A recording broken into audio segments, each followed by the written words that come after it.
around SDH AM. Trying to hear you there. Thanks for dropping by, as you always do. And it's going to be packed and inverted. Let me give you the next couple of days. Tomorrow's going to be packed, and I mean packed. Packed. It is going to be scheduled. Chris Doran, the play-by-play voice of the Columbus Crew. We'll see if we can catch up with our friends at Beyond Goals Mentoring. 10 o'clock, it's going to be our visit from our friends at Apple TV, and it's going to be Evan Weston, who is going to be joining us. He has the responsibilities, or half the responsibilities, of St. Louis City SC and San Diego. So we'll catch up with Evan at 10 o'clock. Then in the 11 o'clock and the 10 o'clock hour after Evan, catching up with Ryan Feigert, the play-by-play voice of FC Dallas, and Ted Ramey, the play-by-play voice of San Jose Earthquakes, for our opposition research as we get you ready for Atlanta United and San Jose. On the domestic side of things, tomorrow it is going to be Maddie and me at West Forsyth and Lambert. That is 6 o'clock and 8 o'clock, I believe, off the top of my head. So we'll be there for that, for our high school soccer coverage presented by our friends at Kaiser Permanente, and we could not do it without them. And then after Friday, Saturday, it is going to be at 6:30, where Maddie and I are going to be in charge of both Five Stripes Countdown and the full-time report on 92.9 The Game and the Odyssey app. I believe Atlanta United is leaving later today, hopefully getting out of this weather, or the weather passes by the time they get out, heading to San Jose. So they'll be out west. So Maddie and I will start things off at 6:30. Mike and Jason will be at PayPal Park in San Jose. They will have the call for you, and then it will be us with the full-time report after that. And then it is New England Revolution 2 and Atlanta United 2 on the network Sunday night at 8 o'clock. The twos are back at it. We have our ref assignments. It's officially official, and it is an opportunity for us to once again bring you, as the home of Atlanta United 2 soccer, the 2026 season for MLS Next Pro. Maddie's going to have the call for that. I'll have your pregame, and I'll have your halftime. We'll look back at the weekend that was and kind of get you ready for everything going on in the weekend that will be when it comes to Atlanta United 2. So that's going to be a packed weekend upon packed weekends, but that really shouldn't surprise you this time of year. So once again, today is today. Rundown's kind of inverted. Max Anderson, play-by-play voice of Chicago Fire, joining us at 9:30. Then it's Around the World in 60 Minutes with Nino and Niko. Then tomorrow, once again, Chris Doran from Columbus Crew. Hopefully our friends from Beyond Goals Mentoring. Evan Weston from Apple TV. Ryan Feigert from FC Dallas. Ted Ramey from the San Jose Earthquakes. That's tomorrow. So we're packed. Packed upon packed. That's where we are. And, and Abby, yes, we did. We did see the sponsorship, and it has been reported in a couple of different circles. It is a 7-year deal for $28 million for the Duck to be across Team 17 in the NWSL. That was announced yesterday at NWSL Atlanta 2028, Team 17. It's going to be right there. The Duck, Aflac, out of Columbus, is going to be part and parcel to the front of your jerseys, and get them now. So that's where we are. Big news yesterday, and that's a statement. Literally, you are 2 seasons away from having a team on the pitch at Mercedes-Benz Stadium, and you've already got the Duck across the front of your jersey. Big statement for Atlanta United. All right, so as I say, we're going to kind of invert things today. We're going to get into news and stuff that happened last night, get you ready for everything. Max Anderson joining us in about 20 minutes. Opening kickoff brought to us by our friends at Kickoff Coffee and Kickoff Coffee. Wow, John, force a habit. Wrong coffee. Opening kickoff brought to you by Black Pitch Coffee and blackpitchcoffee.com. Start your day with the most important stories in the game, the right way to start your morning. Black Pitch Coffee is a part of the SDH community, showing up at events all over Atlanta. Try their home blend made with beans from Brazil and Guatemala, heavy-bodied, notes of walnut and semi-sweet chocolate, and a rich world-class finish. Opening kickoff powered by Black Pitch Coffee and blackpitchcoffee.com. Ricky, we have not talked about the MLS Next Pro broadcast deal. That's kind of what we'll get into here in the first half hour and at the tail end of hour number 1, and probably in added time. My biggest question is how many folks are going to have OneFootball as a default? I mean, I already have the app on my phone, and I have it as a source for information. but how many of us are going to instantaneously draw over to one football? So we'll get into that in a bit. Okay, last night in CONCACAF, and I'm bringing this up for a reason. Last night in CONCACAF, it was kind of dicey at points for some, not dicey at all for others. And what I mean by that is there was one result that was completely and totally just out of control. Galaxy and San Miguelito was not it. But because of the away goal from Joseph Paintsel, LAG advances in a goalless draw with San Miguelito. They were the late game last night. My apologies to Dylan Butler for sitting on the desk for that one. Before that one, Vancouver took care of business. They beat Cartagines 2-0. They advance. It's Cascadia with Seattle in the next round. The match that I want to get into is FC Cincinnati and O&M, which I swear sounds like someplace that you're buying handbags or gear. Universidad O&M was a plus 4,500 underdog going into the match last night, and understandably so. Since the FC Cincinnati went on the road, put up a number, and it was up to O&M to come up with a response at TQL Stadium last night. They could not. After the match, it was divulged by O&M coach Jose Aparicio. He understood, that they are far off from being able to compete with teams like FC Cincinnati. He gets it. He only had 14 outfield players able to travel because of visa issues. 14 outfield players. They also had to play most of their match without their captain. Angel Melo exited in the 7th minute due to injury. Hector Ramirez picked up a red in the 82nd, but it was already 8-0 at that point. And it was a moment for the youth players and the academy players and the homegrowns that were part of the development for FC Cincinnati. You knew it was going to be a rotated roster. You knew it was going to be a rotated 11 going into that one. And so you end up with Obina Wobodo getting 3 assists in a 9-0 win over O&M. 8 players aged 22 and younger contributed. Cincinnati got their spot in the round of 16, 13-0 in the aggregate in the first round series. They get Tigres, second straight year. They get to host them on March the 12th at TQL before going to Tigres a week later. Heavily rotated lineup, no real surprise. Mostly reserves. 4 players making starts for the first time this year. Steven Jimenez, Kenji Bombadem, Alvis Powell, and Evan Loro. 5 former academy players got minutes. 3 of those homegrowns, Jimenez, Stefan Chirilla, and Ademar Chavez, got their first goals. Dado Valenzuela and Andre Chirilla, an FCC2 player who came through the academy, made his debut last week, were among the starters.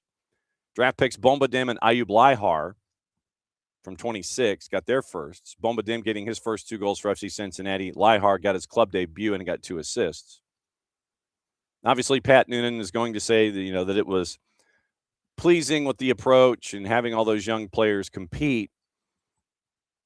But you end up with 4 goals in the first half and 5 in the second. But I think the larger thing to think about here is, other than the gulf that can exist in these matchups, the fact that O&M only could get, because of visa issues, what they were, I don't know. The fact that you can only have 14 position players available to you in a reverse fixture in a tournament like this. Like I said, I don't know what the cause of the visa problems is. But I would hope, and there were other thoughts on social media about, well, we need to have CONCACAF League back and intermediate competition and that kind of a thing. I don't think that's necessarily the case, because then once again, you're adding matches to schedules and things like that. And if there's a team in Major League Soccer or in the CPL, in the Can Premier, that would not be in the Triple C, the CONCACAF Champions Cup as we see it, then they would be in this CONCACAF Leagues tournament, and then they would still be getting, would the level of competition fit what you're looking for Major League Soccer and for the Canadian Premier League and for Liga MX? I think the larger issue here is the logistics that are attached to the problem. I don't think it's adding another competition for those clubs that you feel, quote, may not be ready, end quote, to take on the higher level competition. I don't think that you can see where you are, as Coach Aparicio mentioned, without having these kinds of matches. But I think the larger issue is the logistics element of it. What was the visa problem? What were they? Could other agencies outside of the club have helped out to expedite this matter to where you at least got a puncher's chance, where 14 position players, backup keeper, you lose your captain, you have to make a sub, and then you end up with a red card. So I would hope that this matchup with O&M and FC Cincinnati is a reminder to the Confederation office when someone knocks on your door. And like I said, I don't know if O&M did, but I would imagine maybe the Confederation could be a little more proactive. Hey, do you need anything? Yeah, well, we'd like to have, a traveling party of 25. Okay, what can we do to help you out? I mean, when the bracket is open and you know that these dates are there, hey, what help do you need? Proactivity would be just a thought from me in this case, so you don't necessarily have a 13-0 two-legged opening rounder like this. And I was looking at the highlights, and it's going 6-0, 7-0. I'm like, oh, no. But then Coach Aparicio said what he said last night, and so it's like, okay, proactivity here, I'm hoping in the future would help out these clubs that aren't familiar with these situations. Hey, this is our first time here in a long time. What do we need to do? Phone call to the Confederation. Confederation says, okay, tell you what, we'll help you out with this, and this. We'll kind of expedite things so you can compete and represent your league and your country and your supporters the way that you feel you should. Like I said, I don't know how many O&M supporters made the trip to TQL. I don't. But seeing a 13-0 composite is not really something that you want to see out there. And so just going forward, I would ask, if you've got a minnow like this that needs a little help, just take a step forward, give them a buzz, and go, hey, what do you need? Like I said, I don't know what the root of the visa issues are, but I'm thinking maybe some help from some higher places would have helped in this matter. That's my conjecture, but that's just my thought here in the morning. So just these clubs can't advance if they don't have opportunities to learn. I don't think a CONCACAF league tournament is a way for them to learn. Triple C is a way for them to learn, and I'm thinking that you might have learned just as much off the field and logistics than you did about on the field and getting thumped in Cincinnati. So, like I said, that's my soapbox there this morning. Tonight, 7 o'clock, Philadelphia Union and Defense Force, who really didn't show a whole lot of defense last time out. Their defense was not a force. They're an underdog tonight in Chester at a plus 2,500. Union are a minus 1,250 going into this matchup because Philadelphia went to Defense Force and put up a number last time out, and it was, 5. So Philadelphia put 5 on Defense Force. Their defense was not a force, maybe needs a force field in this case, but they're down 5. And Philadelphia, if they hang on to this 5-goal advantage, they get Club America. Thanks for dropping by. So your matchups heading into the next phase in the round of 8s, Toluca, San Diego FC, that one we know. Mount Pleasant and LAG. LAG, man, LAG got a bracket. They really did. Getting past San Miguelito, and then they get Mount Pleasant. Cruz Azul and Monterrey. Cruz Azul 8-0 over Vancouver FC. Monterrey 3-1 over Chelaju. Alajuelense had been preceded. They're going to get LAFC, so LAFC now gets to go from Honduras and back to Costa Rica and back. And then you got Messi and friends in Nashville in the upper right-hand corner. Nashville beat Atletico Ottawa 7-0 in the aggregate. Club America 2-1 winners over Olympia. They're waiting for Philadelphia. Tigres and FC Cincinnati, and you get Cascadia with Seattle and Vancouver. We'll discuss that a little bit more when Niko Moreno joins us from the last half hour of the show this morning. So that's your rundown of what happened in CONCACAF. We'll get into, obviously, the Champions League a little more when Nino Torres joins us at the top of the hour. But now we get to wait until very, very early tomorrow morning to figure out what our next round of matchups are. Yesterday, Juve over Galatasaray in extra time, but the goals for Galatasaray were enough. Victor Osimhen coming in and Kenan Yildiz coming in and scoring north of 90 minutes. They had to play the extra 30. Galatasaray advances. PSG and Monaco had a 2-2 draw. PSG advances. Real Madrid, Vinicius Jr. scores. They beat Benfica 2-1. Real Madrid continues through. And then probably the chaos of the day was Atalanta and Dortmund. Down 3-0. They come back to tie it in the aggregate. Win 4-1 on the day and advance. Atalanta advances. Real Madrid advances. PSG advances. Galatasaray advances.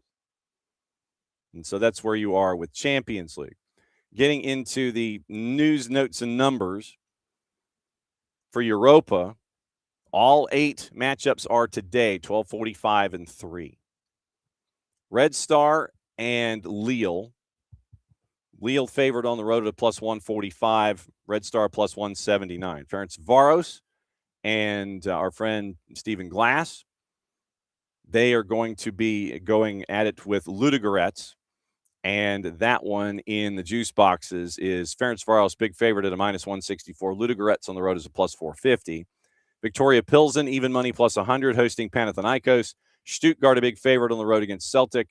At home against Celtic. Celtic on the road is a plus 550. 3 o'clock. Bologna, big favorite at home against Braun. Celta de Vigo, big favorite at home against PAOK. Genk is a plus 138, hosting Dinamo Zagreb, who's a plus 200. And Forest is a minus 172, hosting Fenerbahce. So you've got that to stare at in Europa League. So I need my full scoreboard here just to get the composites so we can keep an eye on things. Ludogorets leads 2-1 in the aggregate in their matchup with Ferencvaros. Red Star leads Lille 1-0 in the aggregate. Stuttgart 4-1 on the aggregate. So they should be able to handle things at MHP Arena in Stuttgart. And Victoria Pilsen and Panathinaikos are tied in the aggregate. Bologna leads 1-0 in the aggregate in theirs. Celta de Vigo 2-1 in the aggregate against theirs. Forest leading 3-0 against Fenerbahce against theirs. And Genk leading 3-1 in the aggregate in theirs. Now, Conference League. We'll get into the numbers here quickly. Once again, you can see all of this stuff on Paramount Plus. And they probably have the Golazo shows up and running. So easiest way would be probably just to catch up with them. 4 at 12:45, 4 at 3 o'clock. Celje, big favorite at home against Drita at a minus 278. Fiorentina, favorite at home at a minus 200 against Jagiellonia Białystok of the Polish League. Rijeka, plus 125, hosting Omonia Cyprus. Samsunspor, big favorite at home against Shkengia at a plus 800. 3 o'clockers, AZ Alkmaar, minus 345, hosting Noah. And Noah's friends, I would imagine. Crystal Palace, big favorite at home at a minus 667. Zrinski is a plus 1,600. Keep an eye on that one. For obvious reasons, we keep talking about Oliver Glasner and the strife in the locker room. We'll find out what happens there. Lausanne, favorite on the plus side, plus 104, hosting Sigma Olomouc and Lech Poznan. Big favorite at a minus 476, hosting KUPS. Your aggregates. Fiorentina leads by 3. Celje leads 3-2 in aggregate for this matchup in Slovenia. Rijeka in Croatia leads Omonia Nicosia, the Cyprus club, 1-0. Samsunspor leads 1-0 in the aggregate in theirs for the matchup in Turkey. AZ Alkmaar is trailing at home to Noah. Noah leads 1-0 in the aggregate. This one is at the AFAS Stadion in Alkmaar, the Netherlands. Crystal Palace, Zrinski Mostar tied at Selhurst Park. Lausanne, Sigma Olomouc tied, and Lech Poznan leading KUPS by the score of 2-0 in the aggregate. The reverse fixture is in Poznan, Poland at the Municipal Stadium. So that's your quick rundown of everything. Like I said, just watch Golazo. You'll get all 16 matchups at some point. You'll get the 8 at 12:45. You'll get the 8 at 3 o'clock. and you'll get everything laid out for you. Champions League draw, bright and early. We won't even be awake, but we'll find out what's going on with the Champions League draw. That'll be part of the show tomorrow. So we'll get into that as we go here. Max Anderson from the Fire coming up here in a couple of minutes. Another couple of things in gossip, rumor, innuendo, news, and all that kind of stuff. Real Madrid made an inquiry about Arsenal center back Gabriel Magalhaes. Chelsea remaining confident they can sign Villa midfielder Morgan Rogers. Figure likely it's going to have to combat is £100 million, which is what they had to get from Manchester City for Grealish in 2021. Spurs and Arsenal face competition from Inter Milan on Leon Goretzka. Manchester United monitoring the situation of Villarreal's Papa Gay, according to Foot Mercato. Liverpool, City, Newcastle, Brighton, Brentford have all checked in on Nnamdi Collins, the right back from Eintracht Frankfurt. Similarities to Ben White. Other rumors, quickly. Brighton could drop their valuation for Carlos Baleba from over £100 million to around 70, with interest from Manchester United. Casemiro wants to keep playing in Europe when he leaves Manchester United. 3-letter paper. Manchester City and Arsenal closely monitoring versatile Brighton midfielder Jack Hinchelwood. Liverpool, Arsenal, United have watched Sean Steuer, the 18-year-old Ajax midfielder, in recent weeks. Marcus Thuram could leave Inter Milan during the summer window, according to Nicolo Schira. Several foreign clubs have approached Marc Casado, but the midfielder is closer to extending his deal with Barcelona. Once again, Schira. Atletico de Madrid have included Fabio Silva from Dortmund on their short list of possible replacements for Julian Alvarez if he leaves in the summer. That's from Rudy Galletti. Spurs want to move for Dean Henderson in the summer as they prepare to lose Guillermo Vicario in net. Palace view signing a replacement for Mark Gahey a priority during the summer transfer window. Maybe they should have done that before the summer transfer window as a priority. Premier League clubs and top European clubs are tracking Brentford keeper Matthew Cox's impressive form on loan in Shrewsbury in League Two. So that's your gossip, rumor, and your innuendo for the morning. Now, what to watch, where to watch it, how to watch it from our friends at Fanati's, fntz.co/soccer down here. That link is important because it helps them, it helps us, and it helps you by adding more matches to everything you've already been watching. Fanati's, you get all the BNs, which means you get everything in South America. When it comes to Libertadores, you get AFCON, you get the Polish League, the French League, you get the Turkish League, and you get ties to Tigo Sports and CATV. All of that plus CDO for the fans, TVV if you're interested in Argentina. You get Liga 1 Max Pro out of Peru. So a lot of the South American divisions, A divisions, and B divisions in country, you can get that to add to all your stacks. Once again, at Fanatis at fntz.co/soccer down here. You get TAC Sports as well. One subscription, one home. Today, you get the Recopa Sudamericana, the second leg on BN at 7:30, Flamengo and Lanús. CBS Sports Network, Europa League, Stuttgart and Celtic at 12:45, Nottingham Forest, Fenerbahce at 3. Triple C's on FS1 at 7 o'clock with Philadelphia Union and Defense Force. The U20 championship is still going on. They're still in group stage. We are still efforting Isaiah Vicente from the Puerto Rico U20s. We're keeping an eye on that. Matchup tonight at 8 o'clock on FS2. It is BN Espanol simulcasting. Today, Stuttgart Celtic, Nottingham Forest, Fenerbahce, and simulcasting CONCACAF. Unimas, Europa League, simulcasting Nottingham Forest. Fox LNE, simulcasting CONCACAF Champions Cup. Fox Soccer Plus has the U20s with matchups at noon, 5 and 7 with the league we don't talk about at 2 o'clock. Paramount has everything Europa League, everything Conference League, and that's your Thursday. Okay, now we go to Chicago. We find out what in the wide world of sports is going on with the Chicago Fire. And the man with the flint, or maybe the two rocks that he's going to bang together and find out what's going on, he is our oracle up there. Max Anderson, play-by-play voice of the Fire, dropping by here this morning. Max Anderson, what up? Mr. John, how are you, sir? Happy MLS soccer season. You ain't kidding, brother. I'm digging the fireplace behind you. Thank you. It is not up and running this morning, which means that hopefully, and you've obviously got power, so that's obviously a good thing. So you don't have to have the fireplace running. Is the heat working? Heat's good? Yeah, we're all good here. In fact, it's supposed to be 60 degrees on Friday. Home opener on Saturday, maybe more towards the 40s, unfortunately, but it's been a chaotic winter for sure. All right. So how chaotic has it been? Since you asked that question, I'll go ahead and ask it back. How chaotic has it been, sir? It's like match game all of a sudden. You know, I think it was interesting because there were times last year I thought the Fire certainly played worse, and you didn't hear as harsh comments from Greg Berhalter after the game. But he was direct after the game. He was not happy with what happened in the 2-1 loss to Houston. Felt like they didn't have an edge in the second half. First half, I mean, we were talking at halftime. It was as good of a first half as we saw from the Fire at any point last season. And then I don't know if it was the combination of the guys that were out or simply just kind of losing their legs in the first game. Just didn't have it in the second half, and Houston did have it at home and got a little jump from the home crowd. So I think frustrating way to start. I think Fire fans saw what they wanted to see and thought they were going to see in that first half, but then it just did not translate to that second half. Okay, the absences I know included Andrew Gutman and Jonathan Bamba. For those Jack of us, Elliott as well, don't forget. right? And so when you don't have those three, how did it look with what Greg Berhalter had available to him, if I could get my upper plate to work? Without those three, how did the starting 11 look, and how did they respond to one another? Yeah, it got shifted around, right? You saw Zinkernagel really start the game more on the left, which we didn't see much at all last year. The plan coming into the year was for him to play a little bit more centrally this season, with Brian Gutierrez departing, Anton Saletros, a little bit more of that holding midfield. What it looked like was some new pieces coming together, right? I mentioned Saletros, Robin Lod, the longtime Minnesota United all-star just a couple of years ago. And then Mbigazeli and Bawazi in the back end, right? So you had three international players playing their first MLS minutes. I think there were, excuse me, not Robin Lod, obviously, but between Saletros, Mbigazeli, and then DJ Johnny that came in later.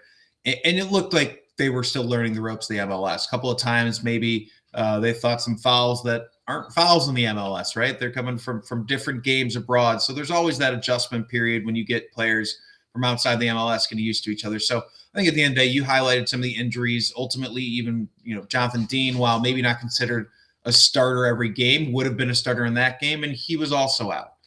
So they got to the point where Sam Rogers felt something in the second half, and they were down to their fourth and fifth center backs in game one. Never a great sign, right? No. So it was just a combination of things, and it's game one on the road. Don't overthink it too much. But it was interesting to hear Greg Berhalter as harsh as he was after the game. It's a match where Ugo Kuipers gets the first goal, and you end up with a 1-0 lead after 30. And then it was stuff at the back. There was the great pass that ended up with an equalizer that goes through a couple of lines and ends up with Guillerme's first, and then Guillerme ends up with his second, cleaning up after a quick parry and a save that Chris Brady can't hang on to. When you look at that first 45 and the second 45, outside of those individuals that were there and weren't there, what's kind of stuck out to you now that you've had a couple of days to think about them? I think what was interesting was, as much as anything, Philip Zinkernagel in a very different role. And I apologize, this entire interview here, I got a couple of dogs here that are we are a pet friendly environment, and they are as much associate producers as anybody else. As a matter of fact, the rowdy man doesn't want anything to do with the rain, and he is down. Yes. Well, that's Ruby behind me, and then I've got Olive by my feet right now, so I apologize. But two-dog household here. Mm-hmm. But Philip Zinkernagel, I think, was still getting used to playing a little bit different role than what he did last year, especially with some of the absences. I think he was being asked to do a little bit more in possession, which wasn't necessarily what he was doing as much of last year.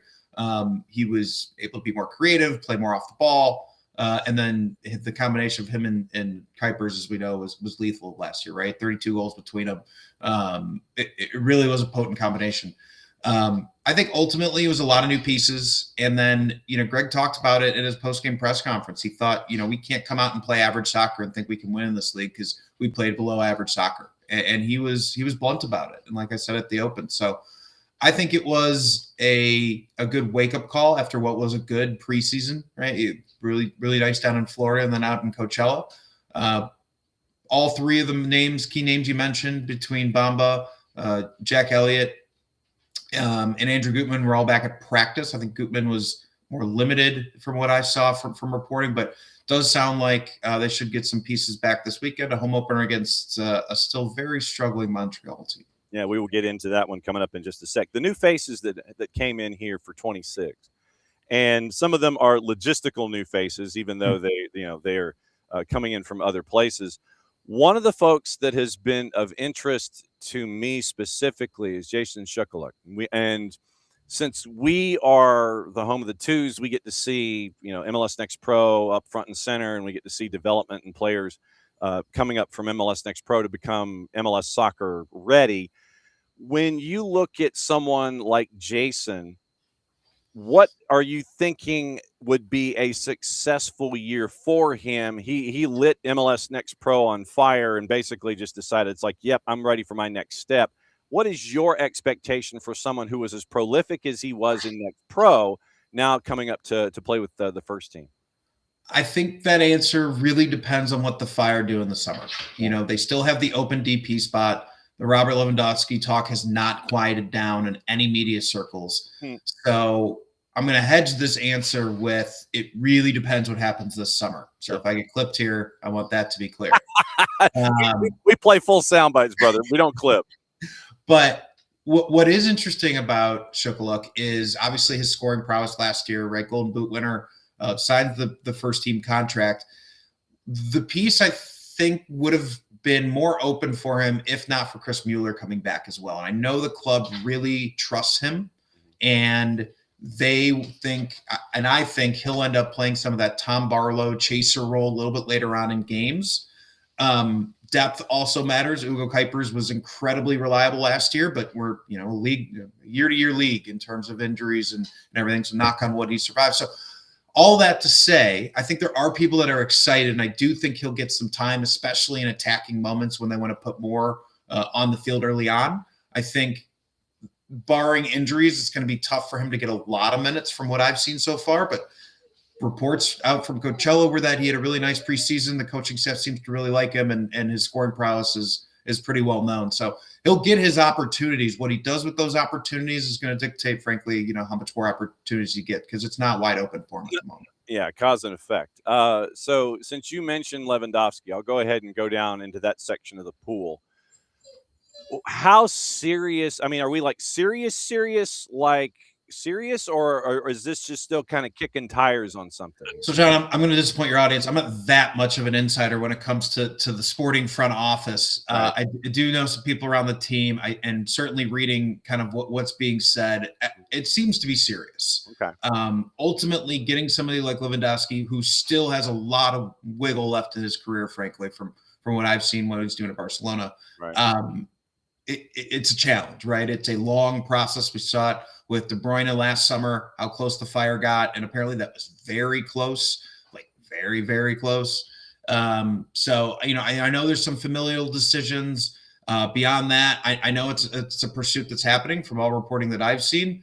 I know, kind of, unfortunately, nothing more than that at this point, but I think they have an open DP slot, and it seems like Greg has been taking a swing at that spot for another big landing piece. Okay, and so then currently right now you're 2-4, right? So it's just basically flipping one of the U22s into Garber Bucks, right? Yeah, I'm not a roster sicko. I rely on a couple other people for that. From what I understand, that there's some easy moves that they could make to make a switch there. But beyond that, the roster thing in the MLS is still something after 4 seasons of following it closely that I'm nowhere near an expert in. That's why I defer to others too. Exactly. So all things being equal, let me ask you this. All things being equal, everybody being healthy, the names that you mentioned, the starting 11 of starting 11s in neon as it's supposed to be. For what Greg Berhalter wants to do to be successful by the end of 90 minutes, I don't want to know about the star power. I want to know about those integral pieces. Who do you think the integral pieces are that don't get a whole lot of spotlight for this overall success of Chicago Fire? Who would those folks be when it comes to putting the puzzle pieces together for the success of the Fire? Who are those second level dudes? I think it's going to be defensively. This team is going to score, right? Greg Berhalter came in this league. They set a club record last year for goals, second in the whole league. They could score. The problem last year was defensively, right? And could they keep the ball out of the net? And so the hype around Mbawazi is real. From what I saw for 90 minutes in his first action, totally see why everybody's excited, see why South African fans think he's going to end up in the Premier League and be, a superstar. I see the writing on the wall there. I could see where this could be a short stint in MLS. Lot to prove still, 90 minutes only, but I see what everybody saw. That's one guy. Anton Soletros is a really interesting piece that they brought in. They reshaped the midfield. Obviously, Brian Gutierrez leaving. Kellen Costa didn't play much, last year anyways, but he's also left. And they really changed the shape with Lod coming in, but also Soletros, who's going to be that guy with Jay Davila that's going to control the middle of the pitch. So those are the three guys, the triangle, kind of in the middle of the field between Davila and Soletros in that holding midfield, and how Mbawazi can hold up in his first MLS season next to Jack Elliott.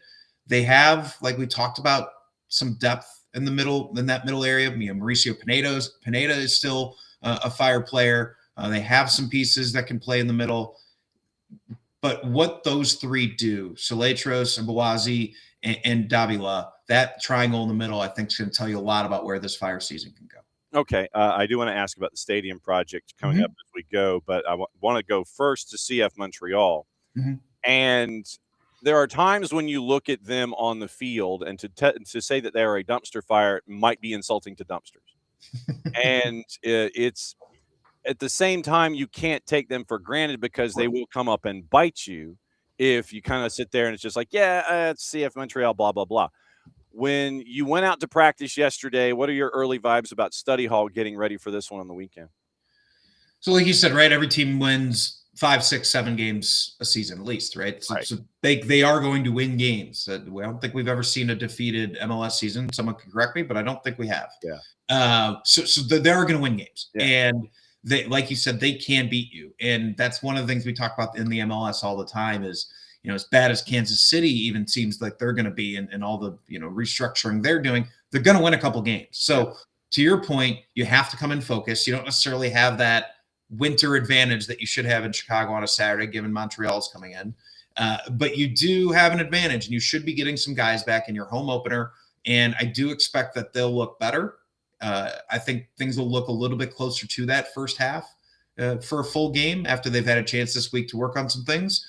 And I do expect them to come out with a result, a winning result at that. But like you said, anything can happen on a Saturday in the MLS, and certainly we'll see what the weather conditions end up being. Like I said, looking like 40s, but I haven't checked the wind yet, and that can always change things on the lakefront at Soldier Field. Oh, you ain't kidding. I mean, seriously, for those who've never been to Soldier Field, and I guess this is my pseudo transition into the new stadium project question, how would you describe the wild card that Soldier Field can be when it comes to a game in Major League Soccer? Because we've seen goals that have been like massive 19-yard left to right swings if it gets caught up in the breeze. I mean, how much of a wild card and an intangible can Soldier Field become on a game day? Well, it was Kellen Acosta against Montreal on St. Patrick's Day a couple of years ago, one of the wilder MLS goals of all time, right? So certainly things can happen. I think Soldier Field, first of all, as a lifelong Chicagoan, season Bears ticket holder, grew up a Fire fan in my youth, and then focused more on American football in my adolescence. But a special place on the lakefront. It's a special setting. The stadium, it needs some work. As someone who goes there all the time for professional and personal purposes, I understand why the Bears are looking. But it's an awesome venue right on the lakefront. If you have a choice to go to a road city, we know the history of Wrigley and USL, or guaranteed rate, excuse me, and what that brings. It's Comiskey. They ain't paying you. Fair. What Comiskey and Wrigley bring to the summertime in Chicago, and the types of trips people like to take. Soldier Field's another one of those. If you're thinking about, hey, I want to visit an MLS city, and you haven't had a chance to come to Chicago, especially if you get a game against the Fire in May, or in this case, probably not till late July, especially those summer games, strongly recommended. The pitch itself is a FOOTBALL pitch, right? It is designed for American football over football, right? So it's a little bit tighter quarters on the sides at times, but overall, the historical stereotypes about the turf at Soldier Field have been much better over the last 5 to 6 years. Since the last Bears general manager came in and really kind of took control of the Park District, that's changed a good amount from what the historical norm of Soldier Field has been. But they ended up getting I think, pretty close to leading the league in attendance in a pretty big stadium. So expect a pretty good turnout for the home opener, and I think it'll be a positive result. So then the new stadium project, for those that aren't as up on it Mm-hmm. as you are, explain the differences. And obviously Joe Mansueto wanting his Sure. own barn, I get it. So the new stadium project, where is it by comparison geographically, Mm-hmm. and what does it bring into the table? Sure. So geographically, not too far, still in downtown Chicago in an area called the 78, which is like just south of the Loop and a little bit west of the Loop, like southwest edge of the Loop. It's self-funded. I mean, that's a pretty popular topic, is how stadiums are funded these days, especially in Chicago, and always a conversation between the White Sox, the Bears, and what was the Fire, until Joe Mansueto grabbed the bull by the horns and said, I'll just pay for it myself. I don't need the state. So kudos to him for stepping up as a true champion of Chicago and saying, I'm taking this on and doing it. 22,000 seat stadium, from everything I've read. They just opened the Dear Chicago experience, where fans can go and actually experience what suites would look like and what the luxury spaces will look like as they try to, sell towards the new stadium and sell packages. Excuse me. So 22,000 soccer specific stadium, plans to make it multi-use for other things as well, but obviously primarily for the Fire. I don't know if people realize every season since the Fire moved back to Soldier Field, they wait until about mid-May till the NFL releases their schedule, and 3 or 4 games end up getting rescheduled from Soldier Field out to SeatGeek and Bridgeview.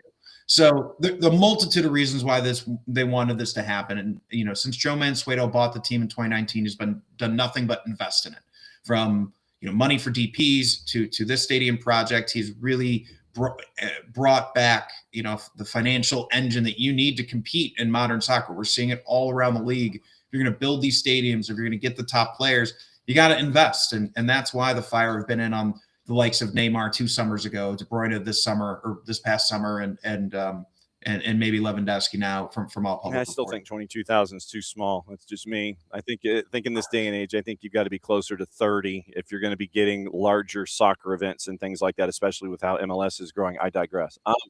Fair point. Fair point. So a couple of random questions before we go. Are the Bears going to Indiana, or are they going to stay in Chicago? No.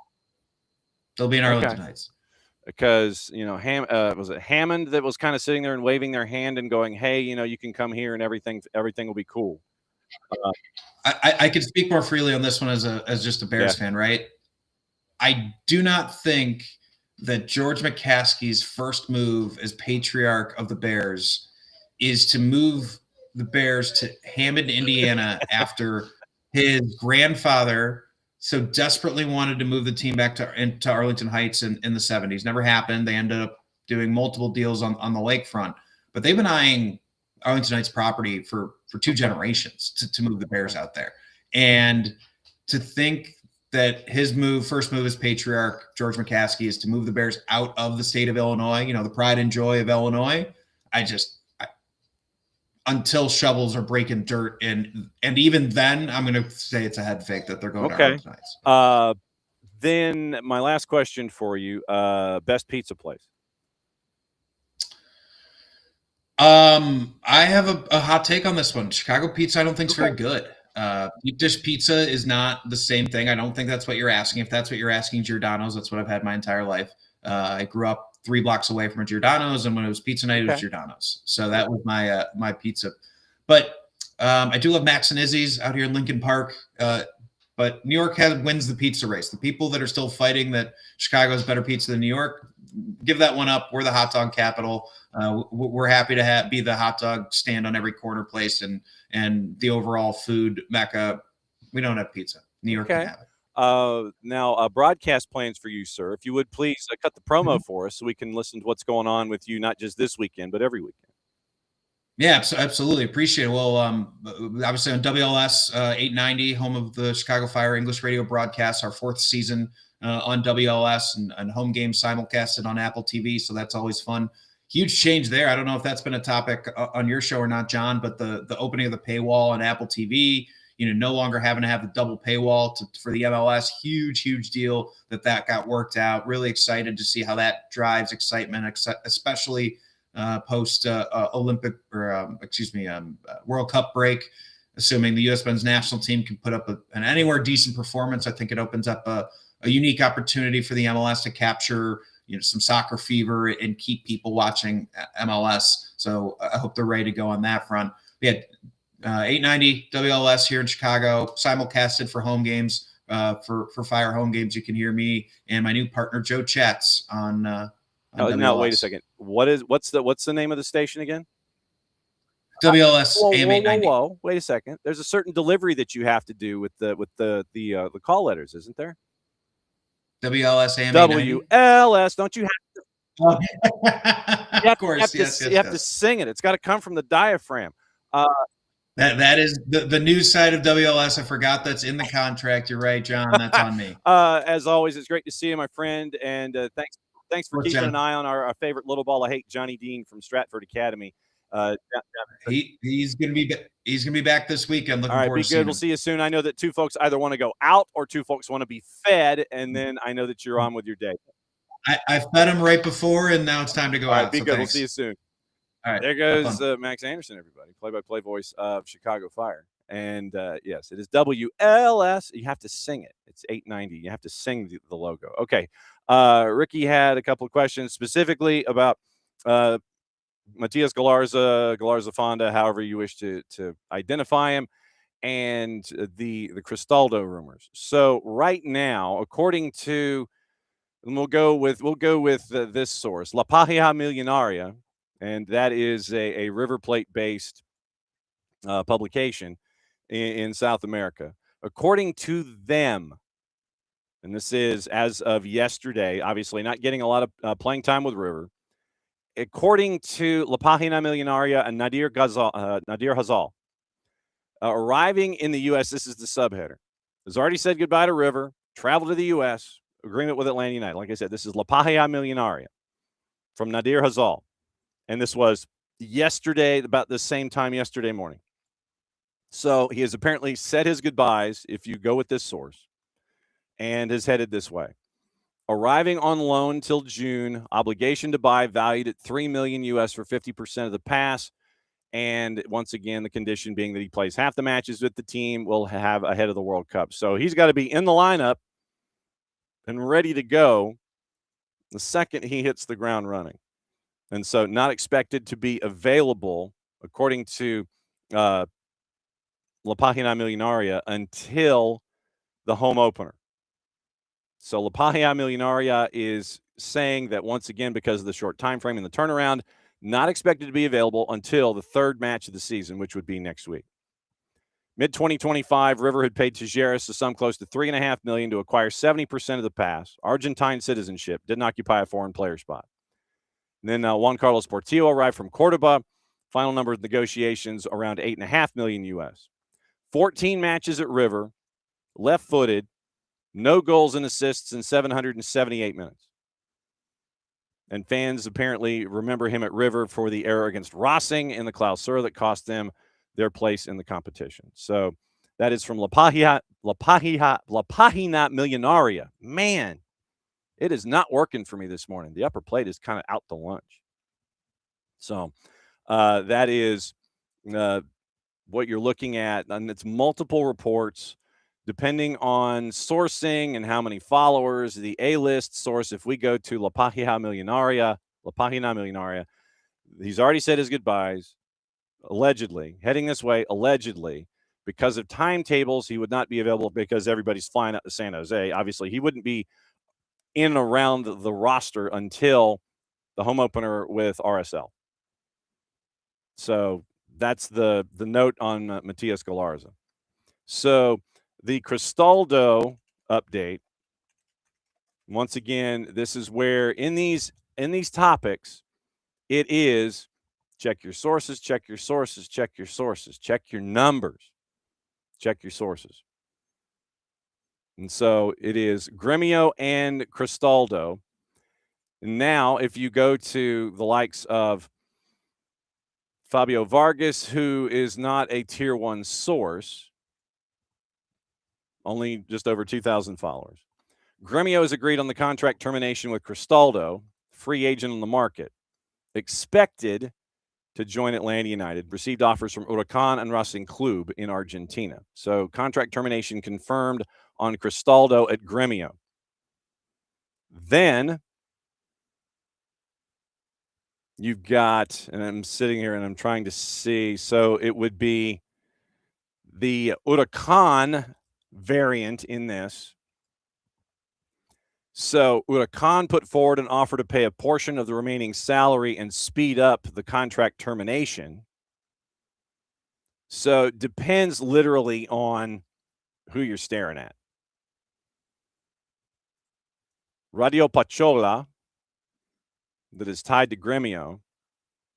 And once again, this is before the apparent contract termination. It was looking at Atlanta United, Toronto, Huracan. So depending on who you look at, and if you go by number of followers and sourcing, the Matias Galarza possible transaction seems like it is more widely accepted / reported than the Cristaldo transaction, which right now is just dealing with a contract termination and low numbered sourcing has Cristaldo heading this way, but also as a part of the discussion with Huracan. So termination of the contract for Cristaldo at Gremio is confirmed. And depending on who you look at, you're kind of like, okay. So it could go one of two ways. And so there is interest in Cristaldo. It appears that there has been a contract termination, but what direction Cristaldo is going, we don't know. Could be MLS, could be Huracan. Matias Galarza, going with a source that has 1 million followers, La Página Millonaria, I have to slow it down to say it, saying that Galarza has already said his goodbyes, heading this way. The numbers that are being reported are fairly static from what we've known in the past. $3 million, loan to the end of the fiscal year, 50% of the pass, option to buy if he plays in half the matches. So you're looking at, is that 6 or 7 between now and the end of the first section of the season when it comes to Galarza and the numbers. Jordan's watching from the Wingtips Lounge in Lambert on his way out there. Wow. Airport, flight's delayed out of Lambert. And he's on Southwest. So just get there in one piece. So if it happens, the first one would be against RSL. So 2, 4, 6, 8, 10, 12. So he would have to play in 6 matches if Galarza is the transaction. He would have to play in 6 matches if he's available for either RSL or Philadelphia. And I'm rounding up because it would be either 12 matches or 11. 5.5, you round up to 6. So my guess is the magic number would be 6 for Matias Galarza. If that transaction happens, if it's laid out, 6 of 12, 6 of 11, then there's the option to pick him up. But it's $3 million for 50% of the pass. That has been a static number, and that's where we are. So that's your Cristaldo update.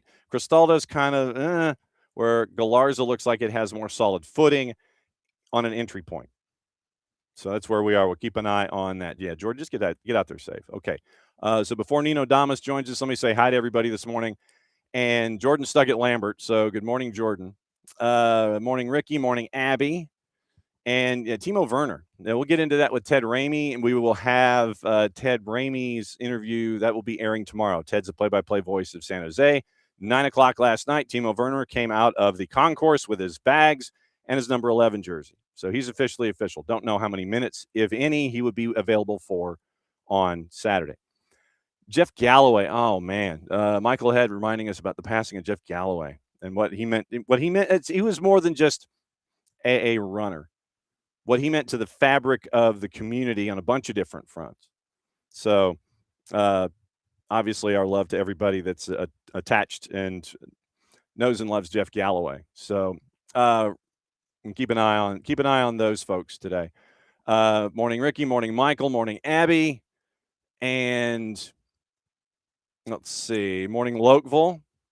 When does the U.S. Cup start for Atlanta? Okay, so we will see when when all the League Cup stuff and all that happens. Let's see. Abby's in and out today. Alex, Black Pitch Coffee helps you get rid of the smell of pets and cigarettes running together. MLS Next Pro broadcast deal, Ricky. Okay. Get in to the idea of one football. Morning, David, as well. So one football is now going to be your home of MLS Next Pro. And it's a 1-year deal.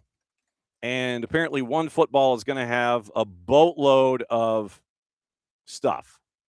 They're going to have a boatload of things. And they even have, you go to onefootball.com and they have One Football TV. And so it's tv.onefootball.com. And so, okay. And a lot of their international stuff is paywalled. So if you wanted to watch, Ukrainian Premier League, you'd have to pay $3 a match. If you want to see Independiente del Valle and Inter Miami, you'd got to pay $5. So is there anything that's free? Okay, FIFA Plus, they're tapped into FIFA Plus for free. All the MLS Next Pro stuff is free. And so tomorrow at 7 is when they start their season with Messi and Friends 2 and Chicago Fire 2. Morning, Wiley. Welcome in. And so they have the Regionalliga Südwest. So they got the Southwest German Regional League. They've got Ukraine. They have MLS Next Pro. Let's see. They've got Modena and Padova. So it looks like they have regional Italian leagues. Looks like they have the Czech League with the Nike Liga. Jelena and DAC is coming up in 2 days. Slovak. So they have the Slovak League. Okay, so the Slovak League, and it's $3 a match. And literally what they want you to do is they want you to buy in and they want you to go and see things that aren't going to be on like any other place. And they'll charge you and they want to ding you for each match.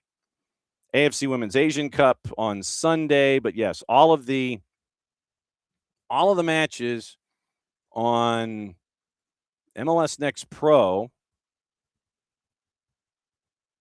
are free. So that's kind of what we're staring at when it comes to this one. Austrian Bundesliga. So it's Austria, Ukraine, Slovakia, Regional Italy, Serie C, MLS Next Pro, and I'm trying to take a peek. And yes, so the Revs and Atlanta United 2, 8 o'clock Eastern on One Football and at tv.onefootball.com. So that's what we're looking at here. 1-year deal, One Football, MLS Next Pro. But we will have the action for you as everything is rolling in MLS Next Pro with Atlanta United 2, yet another season with us here on the SDH Network. All right, now it is time. It is time. Now, I would stomp my feet and do the Macaulay Culkin waving his hands dance in the hallways like it was on Home Alone if I could get away with it. But I can't because you don't want to see my dance steps. Time to go to Lima, Peru. Check in with Nino Damas. Find out what's going on around the planet because it's time to go fully loaded. And we always start the day with a yellow, yellow, yellow. How you doing? Yellow, yellow, yellow. Soccer down here, fans. I mean, my voice is not at the best, but I'm here, brother. I'm here. We can load here. Turn it down. We're not turning it down, bro. We're fully loaded here, brother. It is what it is, man. All right. Okay. I don't want to damage the pipes because you gotta make sure that everybody's going to be having the treats of an entire nation are at your fingertips, and we have to make sure that you are there to present them properly to the rest of the plant. We have to make sure about that. All right. Now, Nino Damas, I have yet to look at your topics for the day, but what I do wish to discuss to start things off is your topic number one. So we're right there. We are right there, as always. We are right there. When Nino Damas, in all caps, was right, the Gallardo departure episode, man, that has been, and, you know, when it popped up on Monday night, we weren't necessarily surprised. The emotion that was attached, you know, was there too, but Gallardo version 2.0 did not go well at River.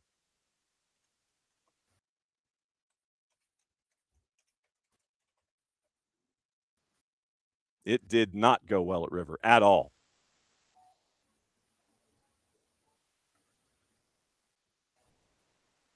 Oh, we're frozen. Oh, let me do this. Let me do this. Let me do this. And so let me have him log back in. So let's have him log back in. That's why this is what happens on Thursdays when you're in Lima, Peru, you know? And you find out what's going on.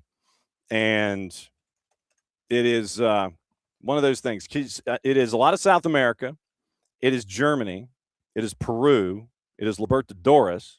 And then it is World Cup Chronicles. And so that's where we are this morning with Nino. I figured topic number one was going to be about Gallardo because, and it's, you know, it is, let me see, looking at everything from Libertadores to River Plate. Can we do a Gallardo? Can we do a Gallardo?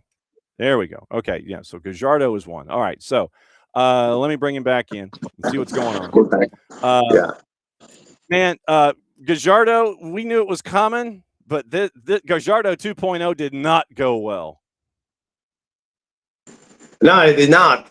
No, it did not, Johnny. And well, like I told you a couple of weeks ago, that he was going to walk out on his own terms. He's going to walk away on his own terms, and yes, he did. Yes, he did. He was not going to wait for any committee to evaluate his horrendous season, right? Because when you worst record in the league, I mean worst record in the league, having spent $100 million, yeah, you get a little bit of a responsibility on that, right? And no coach can survive winning 5 games out of 20. It's just unsustainable. It's unsustainable from every single point of view that you can get. And on top of that, they lost their firepower.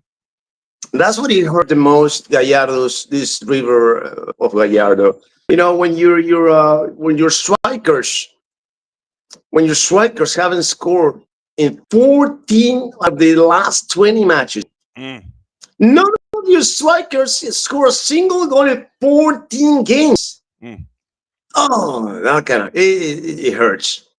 It hurts. I don't care if you're Guardiola, Jurgen Klopp, Ancelotti. If your strikers don't score, I mean, what else you can do? What else you can do? You know, usually you see Gallardo pretty confident on the sidelines, but then he was just like demoralized by how many opportunities were lost, and again, week after week after week, and he was like, all right, I can't fix this. You know, I can't do anything on my own. I can't jump in and score the goals for you.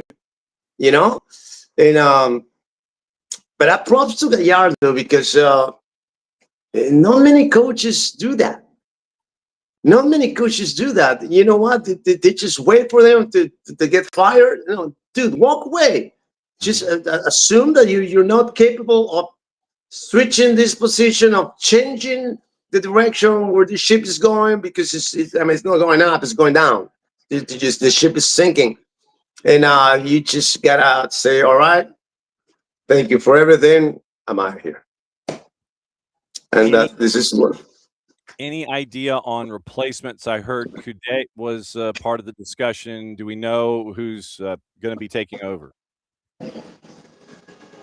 It's gonna be Kudet. Okay. All right, it's gonna be Kudet. When usually when the rumors are so strong in Argentina, they get it right, man. They don't mess around. They're not like here in Peru. Oh, this guy's coming. This guy's coming on. No. When they say mention Kudet, and the situation with Kudet is his position on the table in Spain. He's on 14th place. And 14th place, they try to avoid relegation, just trying to survive in Spain, Yeah, Rio is going, I'm going. And he's gonna go. He's gonna go. And the other candidates, they were just names because they were River Plate related, right? In the case of Santiago Solari, but he's a technical director for Real Madrid. He's not leaving Real Madrid to go back into the suit and coach River Plate. Even his first love, and they sold him to Madrid and all that. But the latest experiences of Santiago Solari as a head coach, they were not that pretty. Okay, so I don't think that he's the man. They just dropped that name in there because it's River Plate blood that he has. Now the other one, Hernan Crespo, he just renewed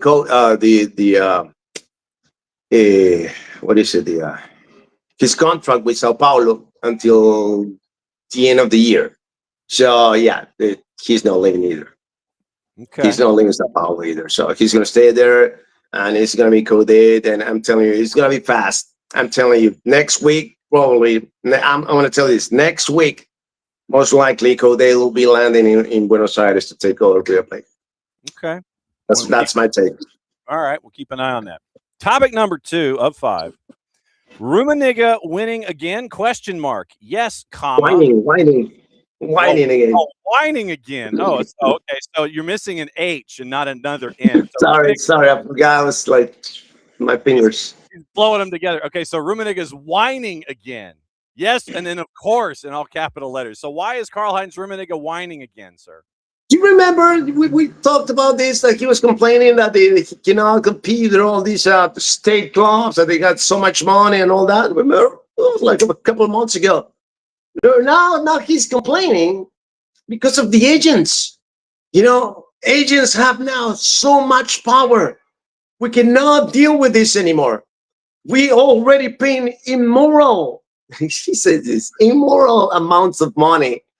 And they just have too much power. And now we can negotiate with the players because they have to. That's why the agents are poor, brother. That's why I got an agent. So you cannot take advantage of me, Mr. Rummenigge, and your FC, of your Bayern Munich, okay?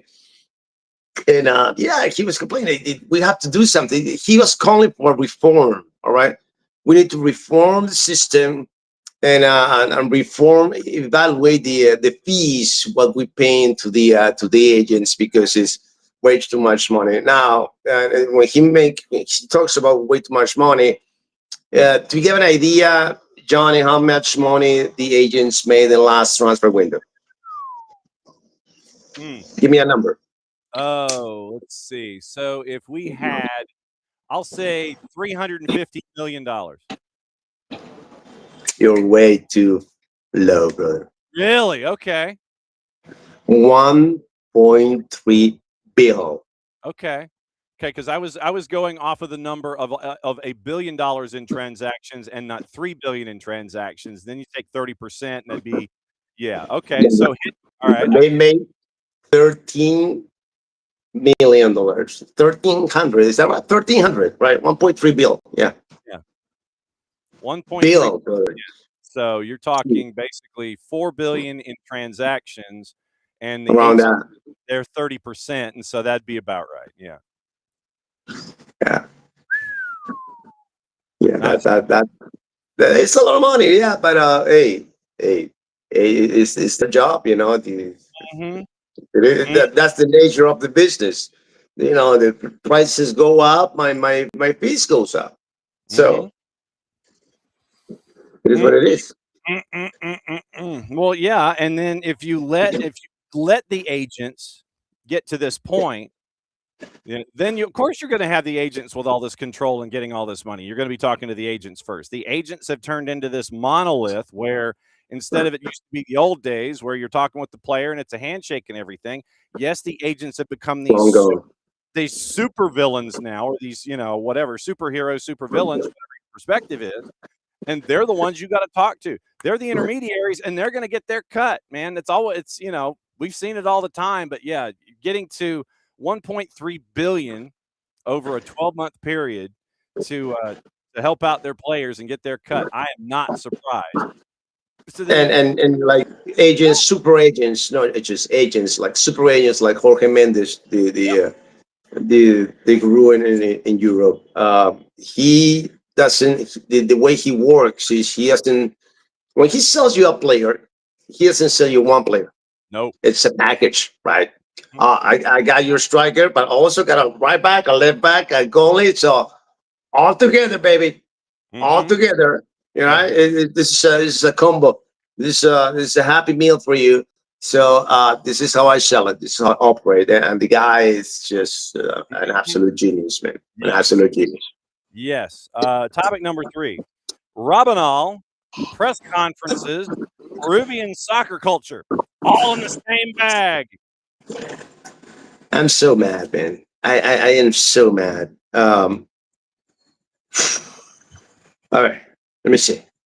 So Mr. Rabinal, right, head coach of Universitario de Deportes, he just arrived to La U this year.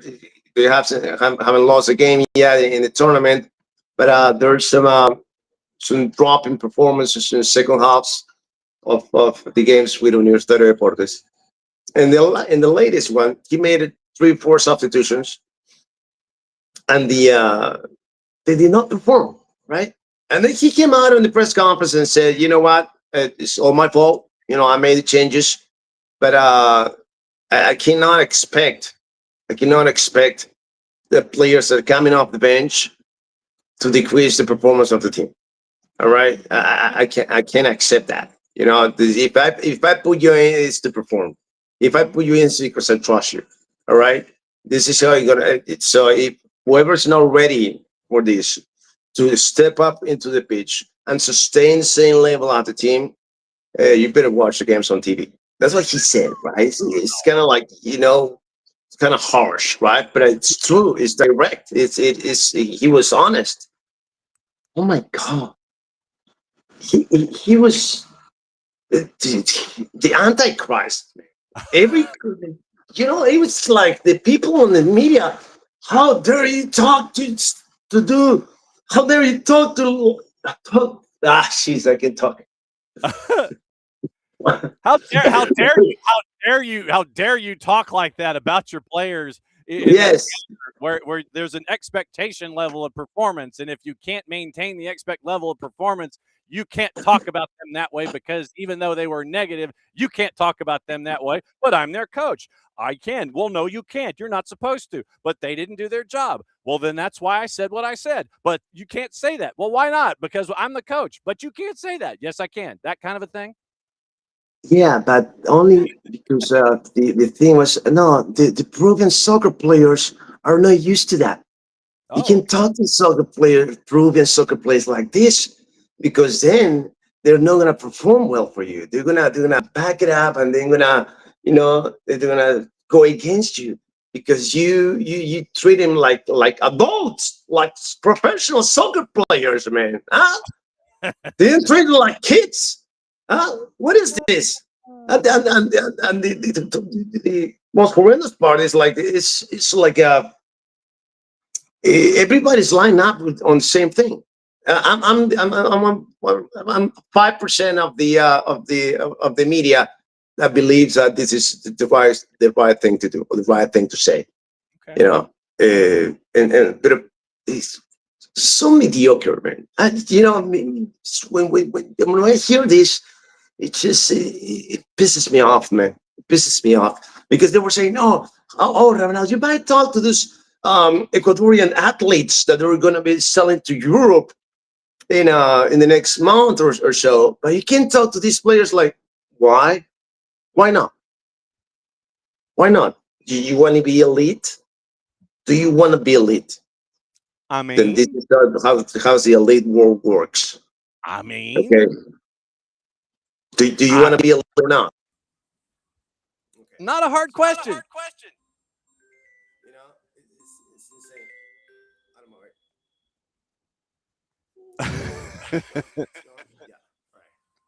Yeah, it's insane, man. Okay, change your input because whenever somebody just texted you, I'm now hearing the background of the room. I'm not hearing you hearing now. All right. Okay, now I can hear it.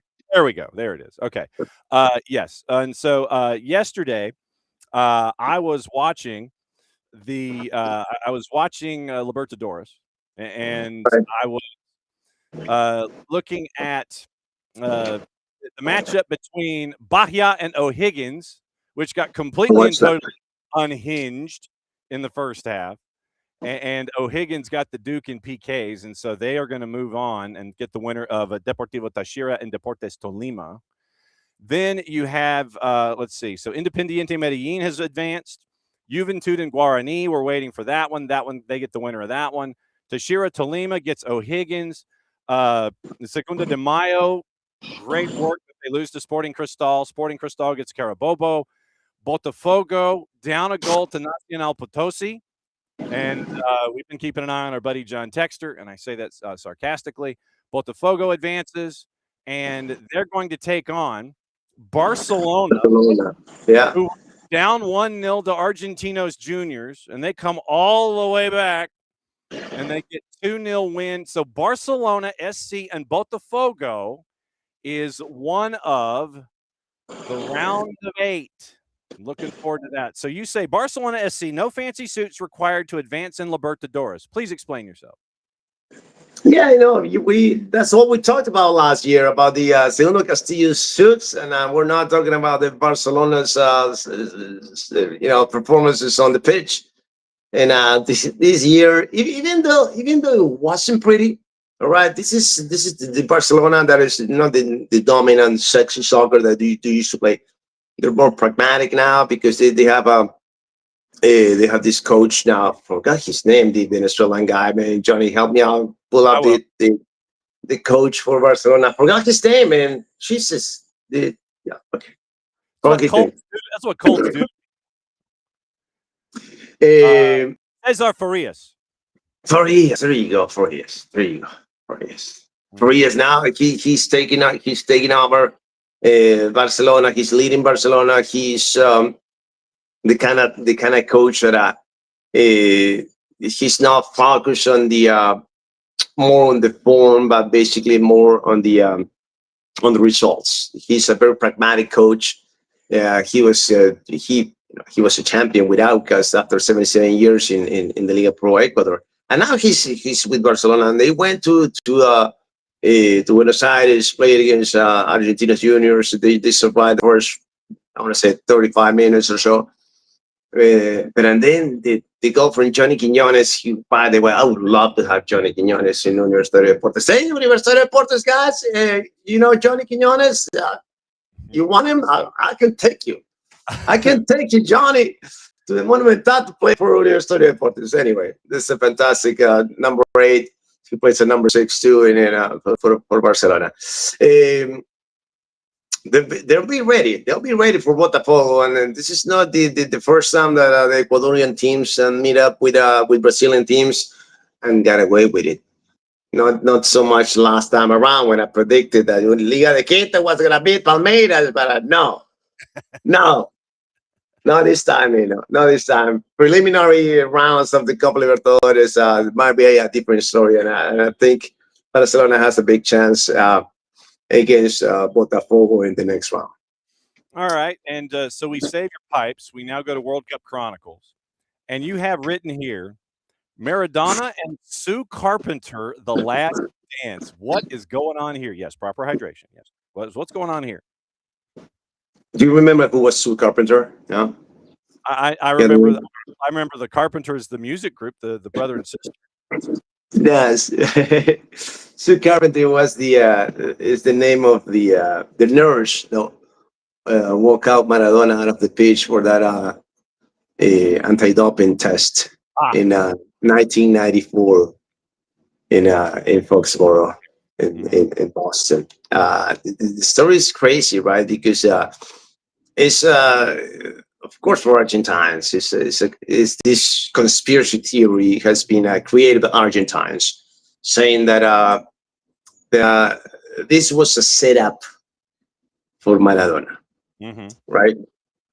It was a setup, and that Julio Rondona stole his soul to FIFA in terms of taking away Maradona out of the equation, so Brazil would win the first World Cup since 1970, because it was the last World Cup with under Joe Havelange leading FIFA. So that's the story, right? But the thing here is that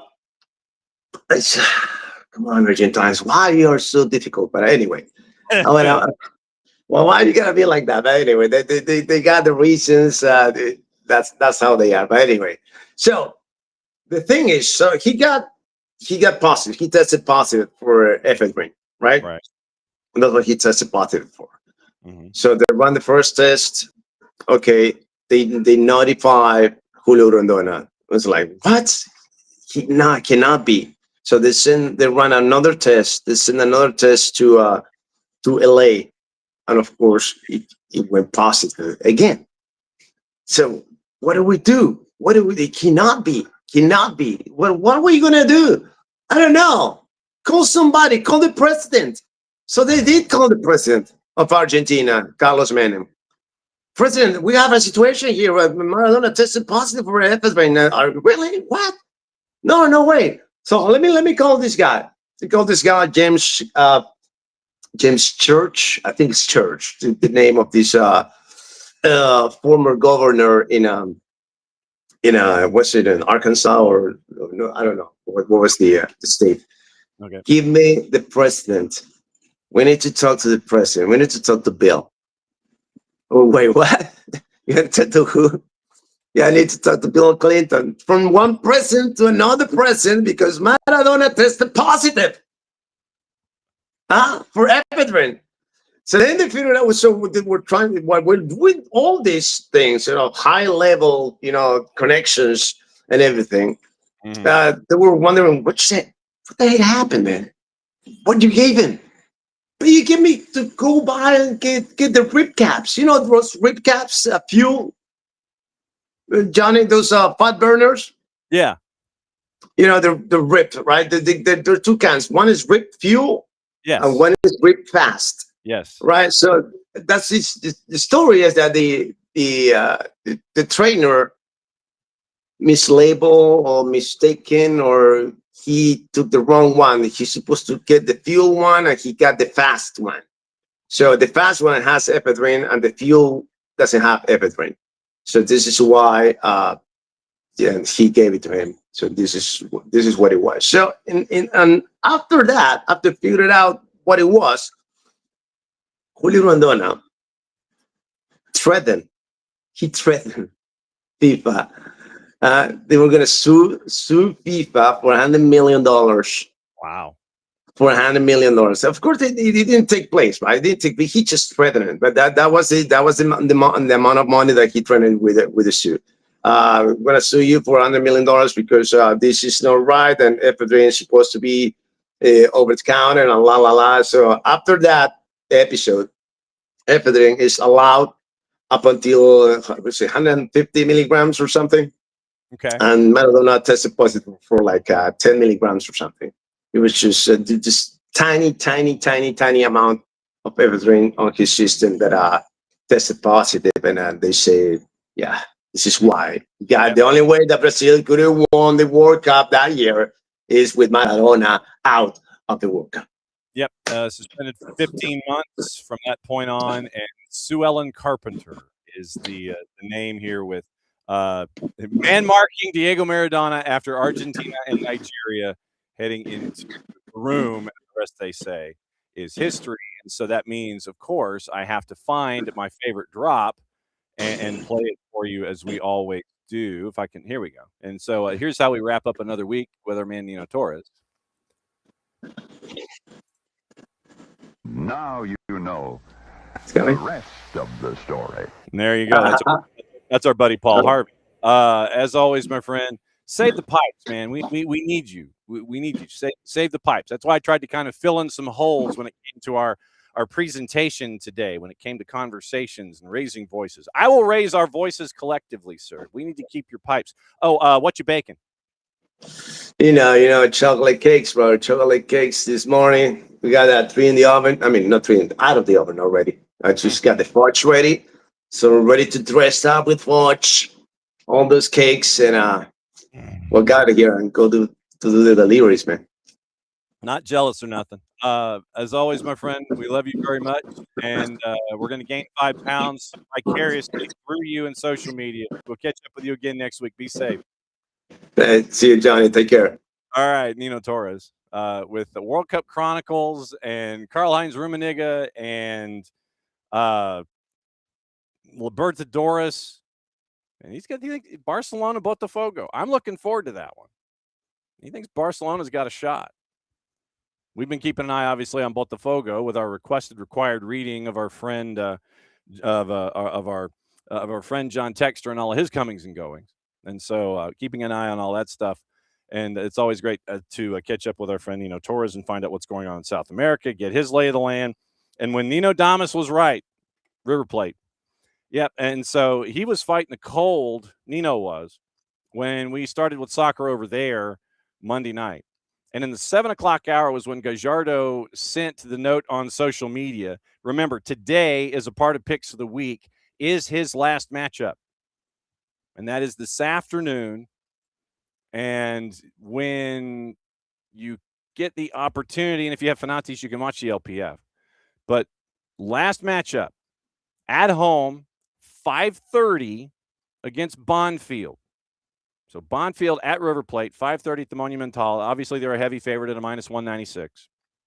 But last match, Gajardo, River Plate, 5:30, Fanatis, fntz.co/soccer down here. Helps them, helps us, helps you with all the things, people. All the things. I'm watching a lot of South American soccer. Jason got me hooked. I blame him.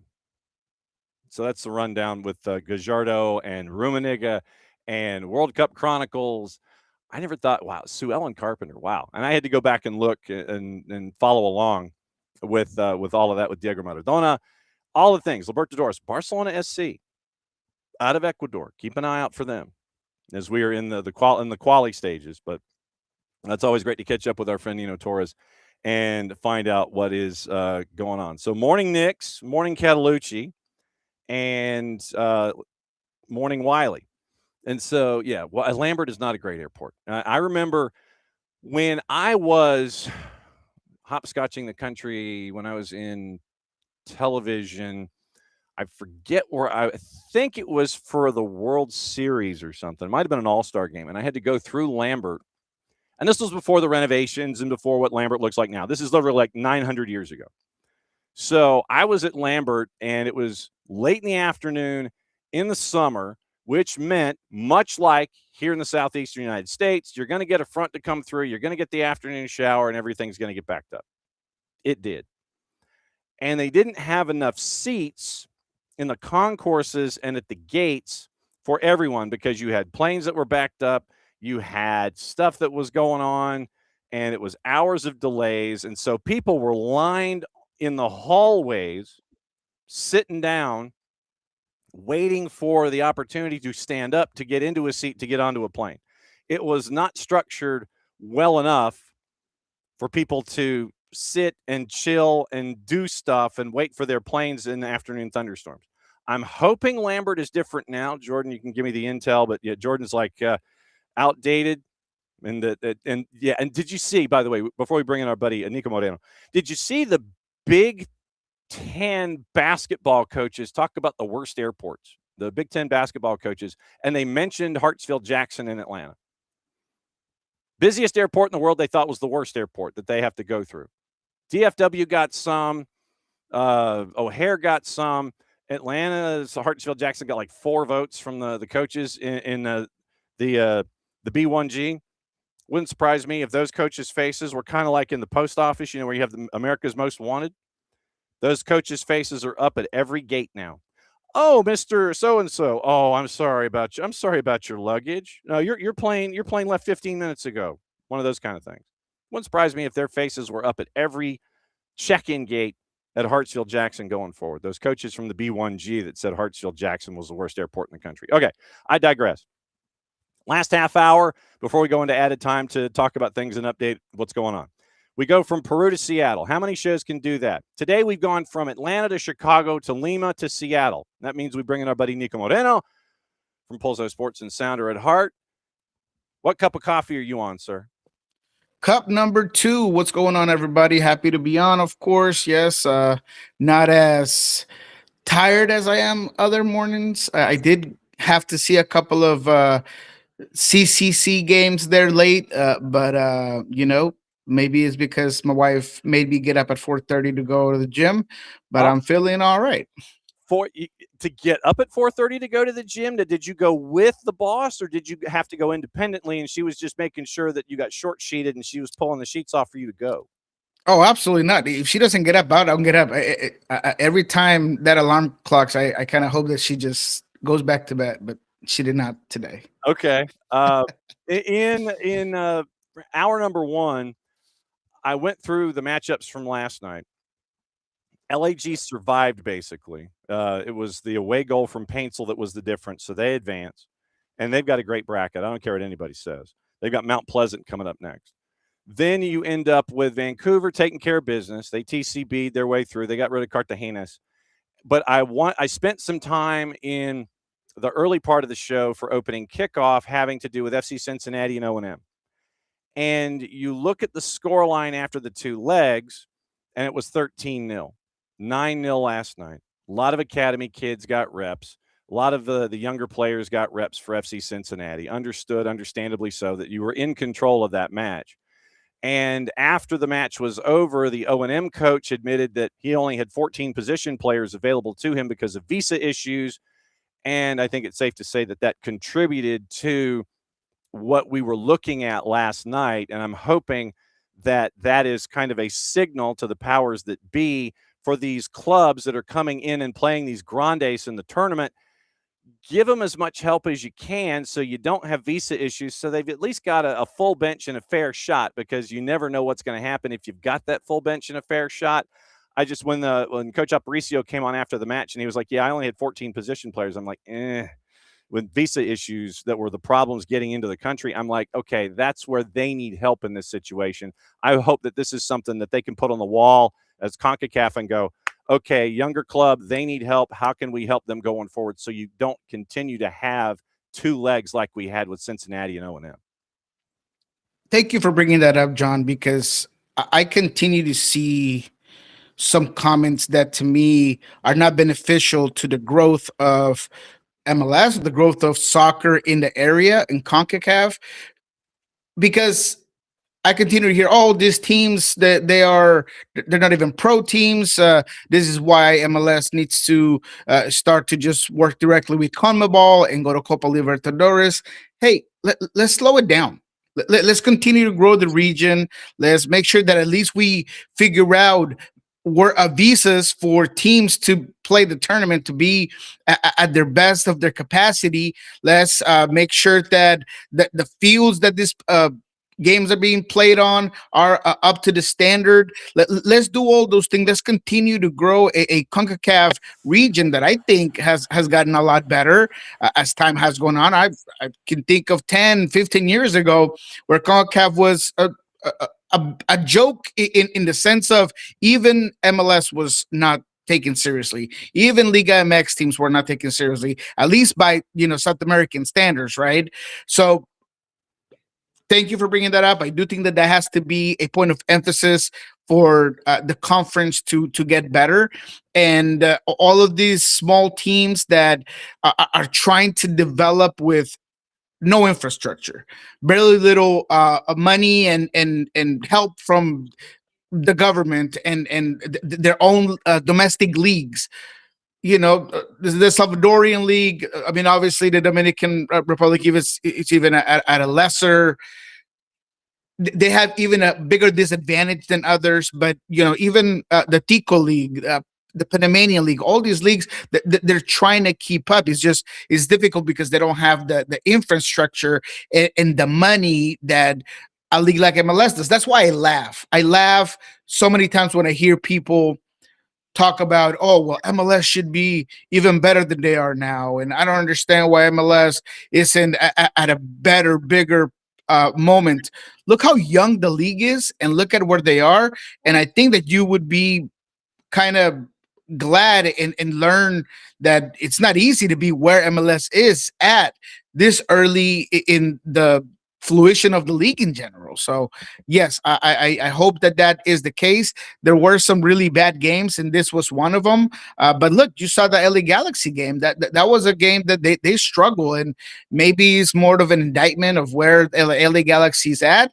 But look, when a guy like Pencil, a guy like Peck are having issues just breaking down blocks, that you got to give a little bit of credit to the opponent. You got to be able to say, hey, this is what didn't work out. So to each his own, but I continue to be someone that wants the region to get better and know so much. Let's worry about moving on and going to playing in South America. Yep, a couple of weeks from now, you're going to have Toluca and San Diego, Mount Pleasant and LAG, Cruz Azul, Monterrey, Alajuelense and LAFC, Cascadia, thank you very much, with Seattle and Vancouver. In Spokane. That's going to be fun. Yeah, oh boy. So that's going to be an interesting one. Tigres and FC Cincinnati, America versus the winner of Philly and Defense Force, and Messi and friends taking on Nashville for the 19th time in a row in a competition. All right, so into the discussion about Major League Soccer, there are two individuals that I need to start your talk with here, Jordan Morris and Hassani Dotson, from what happened last week. It's never a good thing when you see Jordan Morris go down early and he has to be subbed. Hassani Dotson is taken off on a concussion sub. What do we know? Yeah, look, in order to kind of condense it all, the Seattle Sounders open up the 2026 season with a comfortable win over Colorado, but he had a little bit of everything. It's what I call the good, the bad, and the ugly. Mm-hmm. So let's start with the bad. 2 injuries at that particular time, which was obviously the one that was more concerning. 4 minutes into the game, Jordan Morris lifts his hand, asks for a sub. He stays in the game for a couple more minutes, ends up just having to sit down, laid onto the ground. And per Brian Spencer yesterday, he has a grade 1A quad injury. He talked about it being part of his shooting mechanism and how difficult it might be to, kind of move forward from that, but it's only 4 weeks, a minimum of 4 weeks. That's how much time Jordan will miss. I would think that it might be even maybe one more than that. I think they're going to be cautious at getting him back. Anytime that you have a player with that sort of explosiveness and that need to use that particular muscle so often, I think that you want to be very cautious with. So 4 to 5, we'll see where that goes. Good. The positive is that Hassani Dotson, not in concussion protocol. He took a big hit. It was a big collision. I really thought that he was going to be under concussion protocol. It took him a while. In the 61-minute half of soccer that the Sounders played against Colorado, which puts me into the ugly category. The ugly was the referee, and it was terrible. It was slow. It looked like this guy was on training wheels. They were trying to just look. VAR is supposed to be to help the referee. Let's say that you could put a magnifying glass on some of those, but let's not put a microscope. Let's not try to go back to the smallest second. The disallowed goal for Hassani is ridiculous. The careless jump in, whatever they called it, I thought it was awful. So between the refereeing and how slow that first half was, I do think that this game took a little bit of shine from the Sounders' first 3 points. But then the good for the Sounders, structurally very good, discipline, compact where they needed to be. Although Brian didn't necessarily took that victory lap, I thought that his pressing was very good. He called it okay. I thought that it was very effective. Colorado did invite it. It's going to be interesting to see how Colorado develops, because they're a team that's taking 4 or 5 touches in their own third in order to get out from the back. They're inviting that pressure, so it was maybe a little bit easier for Seattle to get on, and maybe that's what Brian's going off of. But offensively, very good. Jesus Ferreira, 2 assists, so sharp on the ball, finding pockets in space, putting the ball where it needs to be. Should have had a 3rd assist in a beautiful left-footed through ball to Albert Rusnak that Albert is going to want that back all season long. I thought that Osase was okay, not great, but he did the dirty work, keeping the center backs occupied, creating space. And of course, Paul Rothrock, he comes in for Jordan Morris in a time where the whole stadium lost all the oxygen out of it. I mean, as soon as you saw Jordan Morris on the ground, you just thought that the winds of your sails were done. Paul Rothrock came in with 2 fans in his hand and just uplifted that stadium. Beautiful effort on that first assist to Albert Rusnak, who you got to give credit, second header of his career, which is kind of funny. He gets that first goal, and then Paul Rothrock just pushing the envelope, following the play. Ferreira finds him. Paul Rothrock puts it away. So that's kind of the gist of a good, comfortable win for the Sounders. Should have been 3, should have been 4, but I think that Brian Spencer is just happy with the win. Yeah, and to your point about officiating, we did get into it a little bit back on Monday with the Noah Cobb call, which, which perfectly fine. It should have been a yellow. It should not have been a red, but that goes to the larger issue. I personally thought that the Reggie Cannon challenge was more of dangerous play than the Noah Cobb foul that was rescinded from a red back to a yellow. I'm surprised, frankly, Colorado even finished the match 11-11. I totally agree. For me, the biggest bone I have to pick with the situation is that it should have been like the NFL. Look, if the call on the field was a red card, which that's what it was, there should be clear and obvious evidence that it wasn't. And for the referee to, what it felt like he was just sitting there listening to VAR, just trying to coach him through that moment, I think that's counterproductive to the whole point of VAR. So allow him to make a call. And I thought that there was some aggressiveness, and I thought there was some recklessness to getting that elbow extended the way he did. That was just my take on the play. But then when the referee goes to the monitor and then tells you it was a reckless yellow. I mean, it was a reckless foul challenge, but it's a yellow. He said it with this sort of emphasis, like he was going to stick with the red. He didn't. I just did not like it. But to me, it's mainly that whenever you're trying to quarterback this thing from the VAR offices, I don't like it. Allow the referee to also have some say in the game. Well, and that I think is the problem that we have to continue to be vigilant about. It is not up to the VAR to re-referee a moment. Correct. Love it.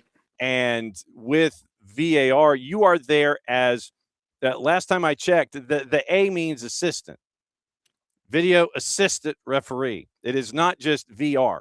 It's not, video resources or whatever. It's not video referee. It is video assistant referee. You're not there to relitigate everything and sit there and say, well, I saw this, I saw this, I saw this. This is what it should be. No, that's not how this works.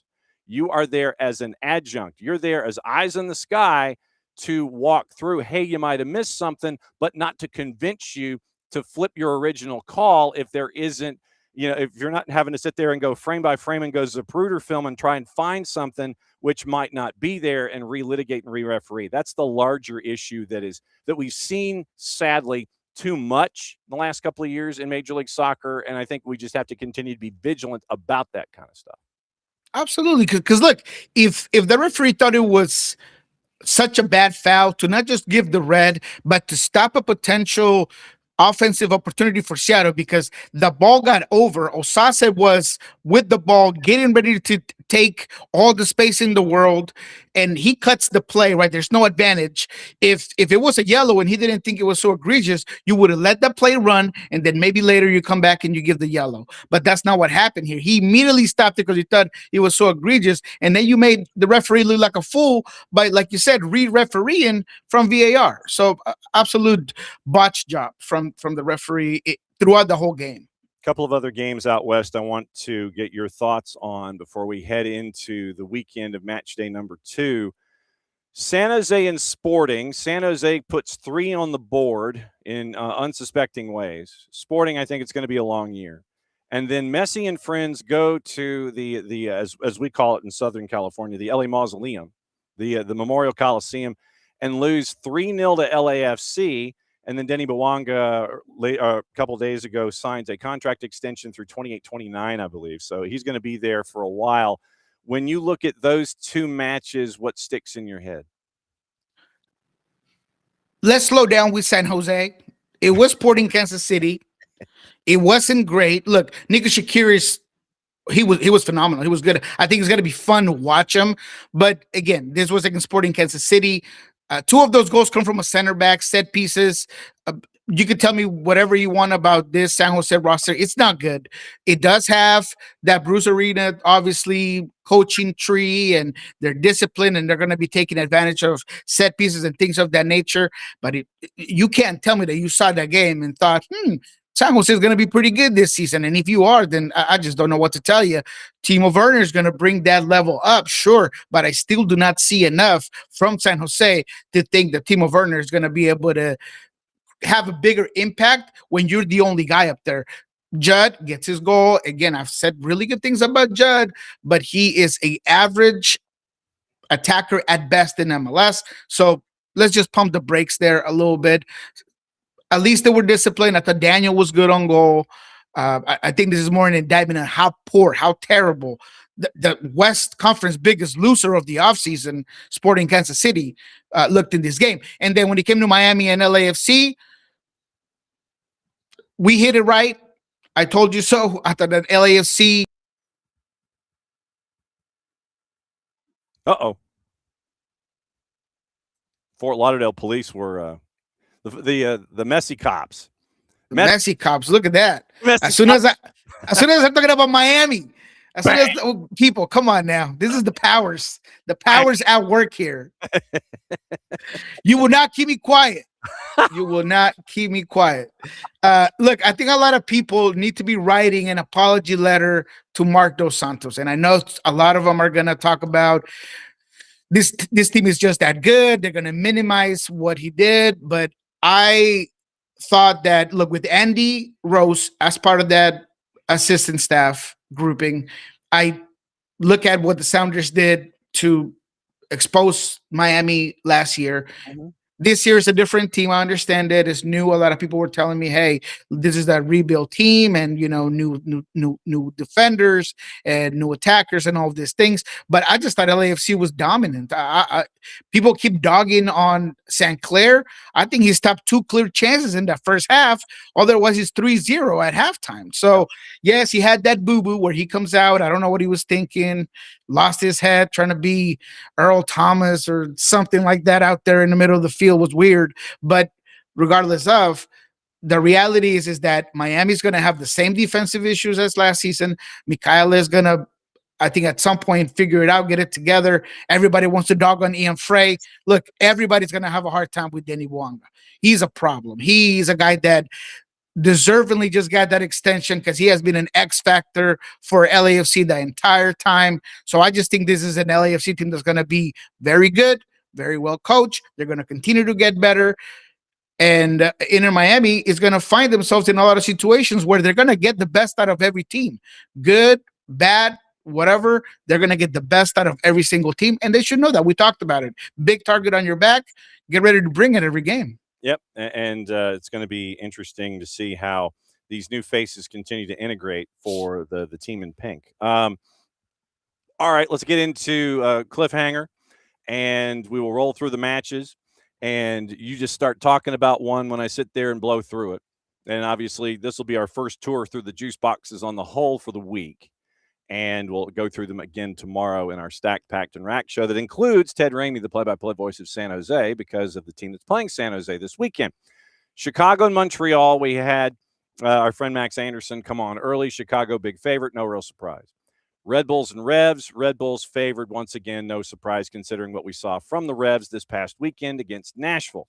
Colorado favored at home against Portland at a plus 125, Portland a plus 200. I raised my eyebrow to that one. I'm intrigued.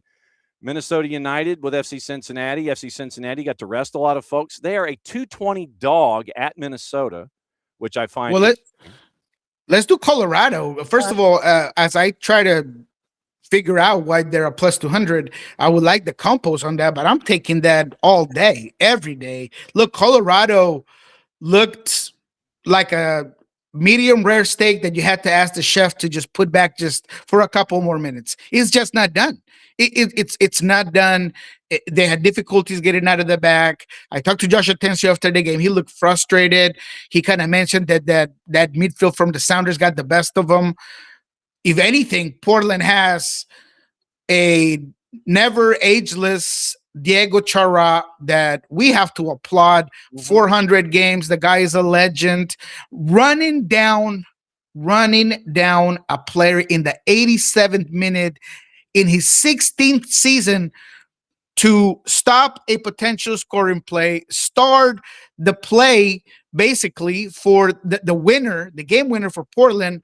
Diego Chara is amazing. So I think Colorado's going to have a hard time. I wasn't high, and I'm still not high on Portland because they're going to have a lot of these games where they're going to have to outscore a lot of teams. I thought Velde was okay. Look, he's good on the ball. He's good on attack. But that first goal is all on him against Columbus. Just bad turnover. So I do think that Portland's going to have ups and downs. But against Colorado, what's the goal compos? And I'm taking Portland without a doubt. Okay, it's plus 3.5 is where it flips to a plus 138, and you're in the plus to the north of plus 3.5.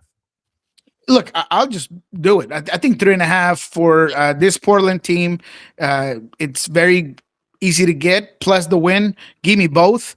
I think Colorado is a team that's going to have a lot of hard time just trying to swim against the current or at least for the beginning of the season. Okay, and new signee for Portland, by the way, from Gremio. They signed forward Alexander Aravena on loan, and so he is added to the stacks there in Portland as well. I didn't think that was a need, by the way. I mean, I guess they were playing with Mora, kind of like this outside winger that would come inside. I think Anthony plays that other side perfectly. I think he's their X factor, but hey, you know what? More power to him. Maybe obviously Mora needs to be more of a striker, and that's all fine and well. So maybe that's why, maybe that's where the need is. But yeah, he's a good player for sure. He's a guy he was on a lot of MLS teams' radars and a couple of European team radars. Seattle favored on the road at RSL, plus 150 for Seattle. RSL is a plus 188 as a dog at Rio Tinto. What do you think? That's crazy because Seattle hasn't won in Real Salt Lake in a long time. However, those numbers do make me positive that this is the year. This is the year when the Sounders finally get that win back. I asked Brian Smetzer about it. He said, look, I was under Siggy when there was a long time before we beat them and we finally got it. I think it's this year. It's not a rotational game. It's not a midweek game. You get to use all of your tools. RSL week one. I mean, they were okay in transition. A lot of need to use that wide left channel and try to pick the striker up with early releases into the box. Mm-hmm. But I just didn't see much from RSL. I think that the Sounders are a team that, regardless of losing Jordan Morris, the continuity, the chemistry, the influence that I think Ferreira's going to have this season, I think they're going to get the win finally against Real Salt Lake on the road. Okay, and the other 7:40 Eastern kick. Since you mentioned San Jose, and I've mentioned Atlanta United, San Jose is a minus 108 at home at PayPal Park. Atlanta United is a plus 250. 90-minute draws a plus 300. What say you? Ooh, that has draw written all over it, to be quite frank. Right. I think that you're going to see a step back from San Jose on the ball. Atlanta was hard to watch. It was one of the games that I was very excited to see. And the home open, the MLS opener between St. Louis and who was the team? Charlotte. Yes, that was a funner game. It was just a better game overall. Atlanta started off pretty good, and then they allowed Cincinnati to just get on top of them. I still think Atlanta has some work to do. I'll do a draw on that one. Okay. Dallas dog at home with Nashville SC. Houston a dog at home with LAFC. Sporting a dog at home against Crew. Crew's on the minus side there at a minus 118. A minus side road favorite at Sporting. Vancouver and Toronto. Vancouver big favorite at home against Toronto. LAG favorite at home against Charlotte at a plus 110. Sunday, Austin minus side hosting DC United. Obviously, not everybody's sold on DC United even after they knocked Philly around. Speaking of Philly, favorite at home against NYC. Then the purple team and Messi and friends. The big one on Sunday night. Messi and friends favored at a plus 120, traveling to Central Florida. And the purple team is a plus 195, draws a plus 290 in this one. Yeah, that's a trap game for me, for at least on the betting side.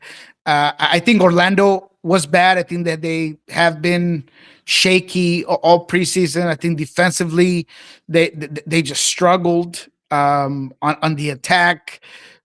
There was just no connectivity. There was a sense of width, but no ability to be more purposeful at the final third. That's a tough one, man. I'm staying away from that one completely, but I do think Inter Miami probably gets the win on that one. I think that they are just better equipped, and this Orlando team just doesn't look quite ready yet. I think Oscar will get them there, but I just don't think they're quite ready there.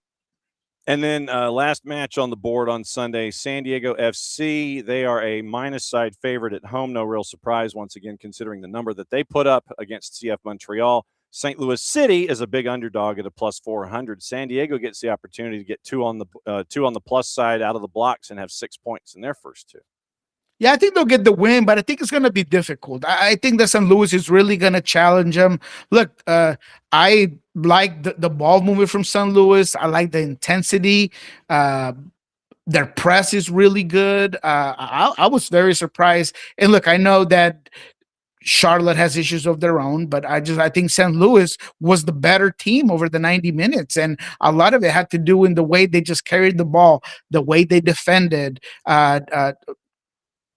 some of that intensity that we had seen from this team early on under Cornell. I think you saw a little bit of that. I thought they had a really good game. All right. What else is going on with you, Pulso Sports? Sounder at heart. It's the beginning of MLS Next Pro this weekend. So we have to keep on that. We have to keep an eye on that too. And what else are you going to anticipate at Providence and Swedish seamstress shop and framing boutique?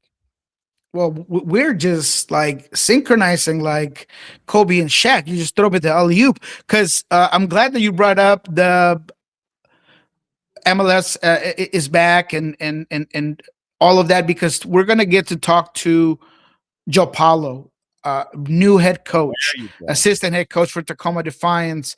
He's going to work with Paulo Nagamura with the Tacoma Defiance thing. And I'm just excited. That's today. That is my homework. That's what I'm going to go do over there at Providence, is go talk to Joe Pablo, how he's doing, how difficult it is to separate the player from the coach. what he's seen out of this group. I'm just excited. So that's going to be on Sound Our Heart and what we call the Coaches Corner. That's a must watch. Absolutely. And then, of course, we're going to have everything that we find out about the team prior to their trip to RSL. You're going to find that on Pulso Sports.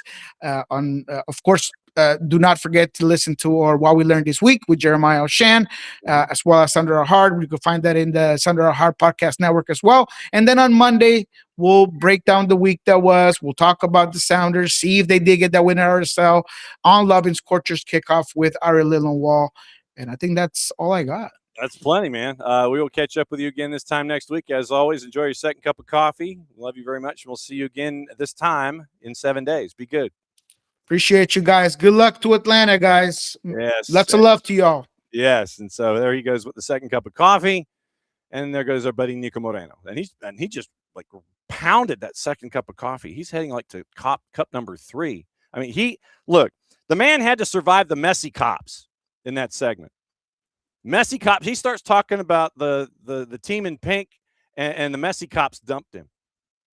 So that was interesting. So we got that.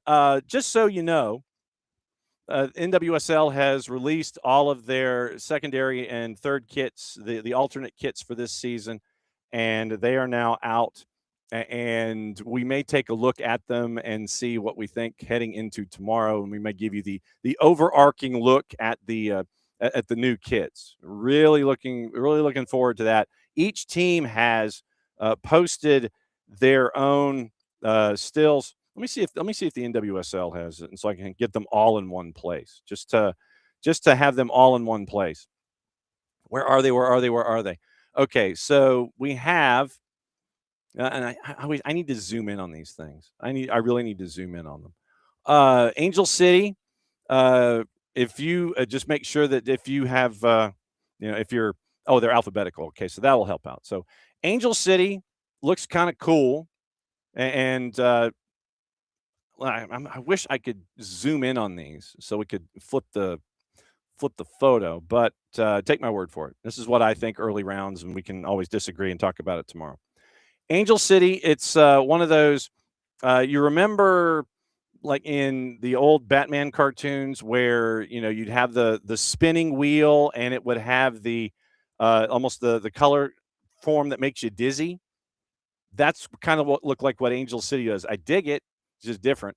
Boston has an orange kit for them. No, Boston has the TJ Maxx kit. Okay, so Boston has the TJ Maxx kit. Then Bay has Sutter Health. Okay, so Bay has an orange alternate.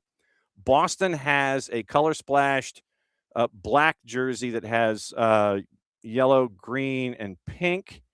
Then you have Denver, very clean. It is a white jersey with the Summit crest, and it has the green sleeves with the teal trim. Let's see. I'm trying to just look at highlights here. San Diego's is cream colored. Racing Louisville's is really interesting. Once again, it's a black base with green and purple color splash. It is Portland that has ring on the front, and once again, it's cream colored with color splashes. A lot of color splashes this year.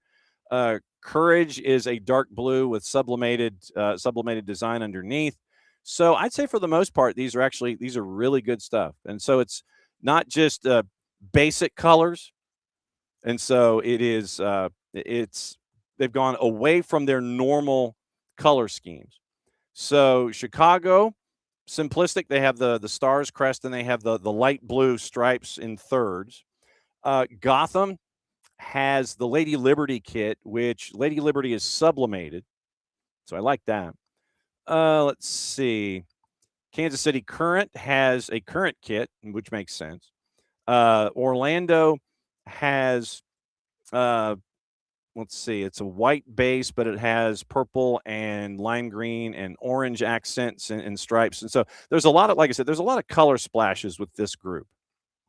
And I like that. Utah has a black kit with the copper wording and logos and things like that. So I could dig that. And so Washington's is what's the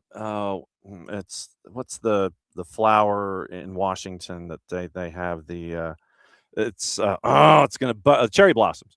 So it's a cherry blossom sublimated kit with so there's a lot of imagination that went into these. And if I had the coat hangers for it, I probably would go into the poorhouse with a lot of these. So well done, NWSL, for thinking outside the box with your basic color schemes with your clubs. So those are all released, and you can look at them and keep an eye on it and see what it goes. But yes, for the 16 clubs, very, very cool look. Once again, 16 new kits, and we heard about Team 17 with the duck on the front. And so we're going to find out about that here as we go, coming up over the next couple of years. So news to keep an eye on for the remainder of the day. We mentioned what's going on in Europa and Europa Conference League. So once again, that's at 12:45. 4 matches, 12:45 in each competition. 4 matches, 3 o'clock in each competition. Still no update on Sheffield Wednesday after the takeover has collapsed. And you have Mike Ashley kind of laying in the weeds, trying to get him for pennies on the dollar. So keep an eye out for that. Let's see. We've got, according to the Telegraph, an exclusive, referees lose faith in VAR technology. I'd lose faith in the implementation of VAR. We may go back on that in a couple of days. So we'll see what that's like. We may redress that when Bart comes back on Monday. So we'll keep an eye out on that. So we had gossip, rumor, and innuendo. We talked about that. Martin O'Neill claims VAR is debilitating for officials. And he says that one day we'll have robots when it comes to officiating. Well, I don't think VAR is debilitating. It's just, once again, we go back to the discussion that we had with Niko and what we have had with Bart and in VAR in general. You can't relitigate. You can't re-referee these things. You just can't do it. You cannot do it. Do what you're supposed to do. Don't do more, because then you get bogged down in all these things. And referees debilitated by VAR. No, that's not what is going on. It is an improper implementation of VAR that may seem like it's debilitated. From the Guardian, European countries are fearing playing in the World Cup would mean a financial loss because they're having to travel further than they did last time around. And then the state taxes individually vary from state to state. And so they're keeping an eye out on that.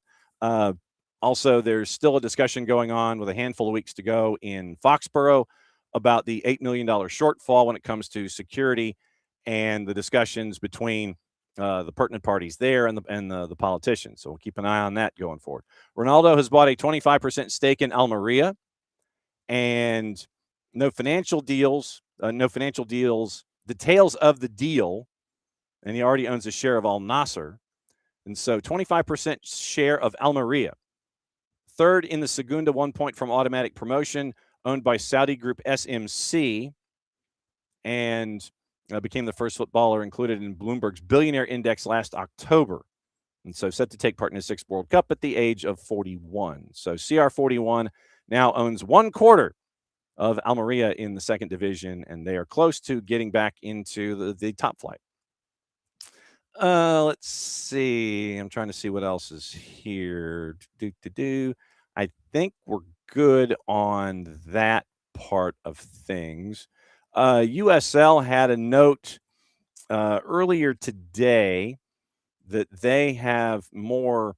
Let's see. They have Tampa-based investment firm Weatherford Capital has joined Bell Tower Partners Strategic Investment in the USL, bringing deep sports expertise and a broad national network to the league. So Bell Tower, the investment group, advances USL Premier, prepares to introduce promotion relegation. So Weatherford Capital, a private investment firm headquartered in Tampa, has joined Bell Tower Partners Strategic Investment in the league. And Alex Papadakis on Weatherford, bringing extensive experience across sports landscape, disciplined investment approach. And they're enthusiastic with Weatherford joining Bell Tower. And with the path that they're creating, they're optimistic about the future. Investment comes during the time of momentum, and this is from the USL. Once again, USL Premier coming in, set to launch in 2028. And so, quote from Weatherford Capital, founded in 2015, private investment firm, more than $1 billion in assets under management. Tampa, Dallas, Chicago, invests across technology, financial services, business services, sports, and public sector markets. Focus on mission-driven platforms positioned to scale over time. Sports investment portfolio for Weatherford includes IMG Academy, minority stakes in the Tampa Bay Rays, Collegiate Athletic Solutions, which provides strategic capital to collegiate athletic programs, and Curve Sports, a youth baseball platform unifying coaches, athlete development, and performance testing. Bell Tower made their investment back in September when there were folks that were joining the USL board as vice chairs. Initial investors included Advaya Capital, data analytics-focused investment firm, significant family offices, ultra-high net worth individuals. Weatherford broadens the league's investor base, so financial terms of the transaction not disclosed, to the league by the league, or at least by the league. So now it is Weatherford Capital, Advaya Capital, Bell Tower Partners now investing in the USL as they are getting ready for the next stage of their growth. And so we'll keep an eye out. Keep an eye out on that. And Papadakis, by the way, this year's recipient of the Werner Fricker Builder Award, highest honor that can be bestowed by U.S. Soccer, with 20 years in the business as a builder. So Werner Fricker Builder Award goes to Alex Papadakis this year. And Select is in with USL as the 2026 match ball. We kind of talked a little bit about the new deal with MLS Next Pro and with One Football. Right now, as it looks, they're trying to. One Football is dealing with entities that, like Ukraine and Slovakia, where you have to pay a couple of bucks a match to see, and they're doing it a la carte. They're not doing like league packages like we have and network packages like with Fanatis. So right now, MLS Next Pro is free to view on onefootball.com, and if you have their app, you can watch it on their phone. Like I said, I've got their app, and so it will be intriguing to see how this year goes. It's just a one-year deal, so we'll see how it develops over time. Note from Derek Ray, Aberdeen proud to become the first sports team outside the U.S. to partner with Jump as its exclusive fan experience and ticketing platform for the 27-28 season. And so that connects Aberdeen with Alexis Ohanian and Alex Rodriguez. Derek Ray's understanding is it can bring £3 million in the next 2 years, which boosts the club's quest to reinvigorate on the pitch. So keep an eye out on that as well. So a couple of different things that are there. The Pride unveiling their 2026 Unity kit honoring the Pulse nightclub victims 10 years after the tragedy. So that is where that is the kit that was revealed for Orlando Pride is attached to the Pulse nightclub, and the Unity kit 10 years after the tragedy in 2016. So once again, take a look at them. And like I said, I see a lot of imagination once again, and looking forward to a lot of those things flying off the shelves, because it's not just like a twist on the original color. There's more color that's attached to the NWSL jerseys and the alternate jerseys that were released as of 18 minutes ago. So let me see if there's anything else on the board that we can look at and get into. And IFAB to vote on MLS innovative rules Saturday. On the 28th, IFAB is going to vote to add 2 groundbreaking on-field innovations from Major League Soccer, the off-field treatment rule and the time substitution rule, to the global laws of the game. Both rules pioneered in MLS Next Pro and in the league's first 2 seasons, adopted by MLS in 2024. MLS and Next Pro have seen significant decrease in preventable game delays over the last 2 seasons since implementing those 2 rules, off-field treatment rule and the time substitution rule. In Major League Soccer, injury-related stoppages decreased by 72% from an average of 5 to 6 to an average of 1.5 per match. In 2025, 99% of substitutions occurred in 10 seconds or less, 510 matches, over 4,300 substitutions, an average of 8.8 a match. The implementation of time substitution rule, only 12 violations in 4,346 substitutions. So keep an eye out on that. So IFAB is going to vote to add on Saturday the off-field treatment rule and the time substitution rule to the IFAB rules. Also, according to our friends at Sportico, MLS is going to allow teams to sell new ad space on the lower back of the jersey starting this year. 4th place on the soccer kit, where teams can place sponsors. Front of the jersey is the biggest and most expensive. Lower back is the 2nd largest space. And so, like we see in Liga MX specifically, down below you see like number, name, and then sponsor, or name, number, sponsor. So along the base of the jersey at the back, keep an eye out there and see what sponsors can be persuaded to be on the lower back of the jerseys now in Major League Soccer. So broader set of changes, and it is shifting into what Don Garber is saying is MLS 3.0. Speaking of Don Garber, the league has hired Korn Ferry to kind of kick the tires on possible replacements if Garber decides to retire or if his contract is not renewed next year. So keep an eye on that. So Eben Novy-Williams at Sportico takes effect after the All-Star break. Opportunity to add to the sponsorship haul, additional resources, player development, new stadia, league schedule, impact going forward. Carter Ladd in an interview, quote, "We feel like this is the right moment in time to unlock a new asset for our clubs to capture the attention coming out of the World Cup. The next era for our league is on the horizon." So they're basically calling this element part of MLS 3.0. 80% of the size of the front of jersey sponsorship. Logos will have a max width of 9 inches, max height of 4, significantly bigger than the sleeve, which is 2.5 by 2.5. Financial opportunity will vary. New space could command more than $1 million annually for some. It would be a welcome incremental change in revenue. And so revenue ranging from 215 from Messi and Friends to 47 million at the bottom for CF Montreal and the Colorado Rapids. And so we've had limited ad space in MLS since 1996. 07, the league fully opened the front of the jersey to be sold. New York Times reported at the time in 2007, minimum cost $500,000 a year. Sleeve patch added in 2020. Briefly allowed teams to sell ad space on their shorts during COVID-disrupted seasons while they were trying to have a temporary retainment of commercial revenue. Second sleeve patch sold to Apple for all 30 teams. Demand has increased, according to Ladd, as our relevance has increased. Wanted to be very thoughtful in how we unlock new inventory, and demand with limited inventory was one of the key considerations in doing it now. And so that's from Carter Ladd at the league office. So you can pick up the 2nd largest space on an MLS jersey, which is at the base of the jersey at the back, and MLS teams can now, after the All-Star break, work their way and try and figure out what those sponsors are going to be.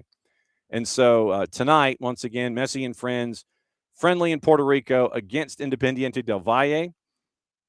Game's organizers revealed that the game was originally planned to be held in South Korea. So that press conference is going on right now as Messi and Friends are getting ready for IDV.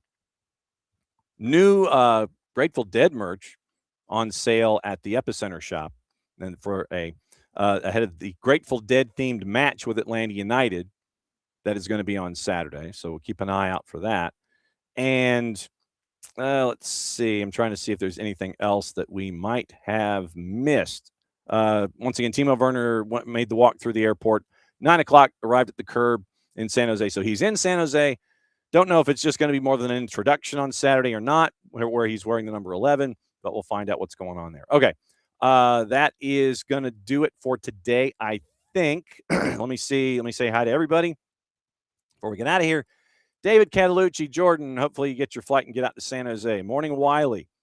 And let's see. Ricky, Abby, Michael Head.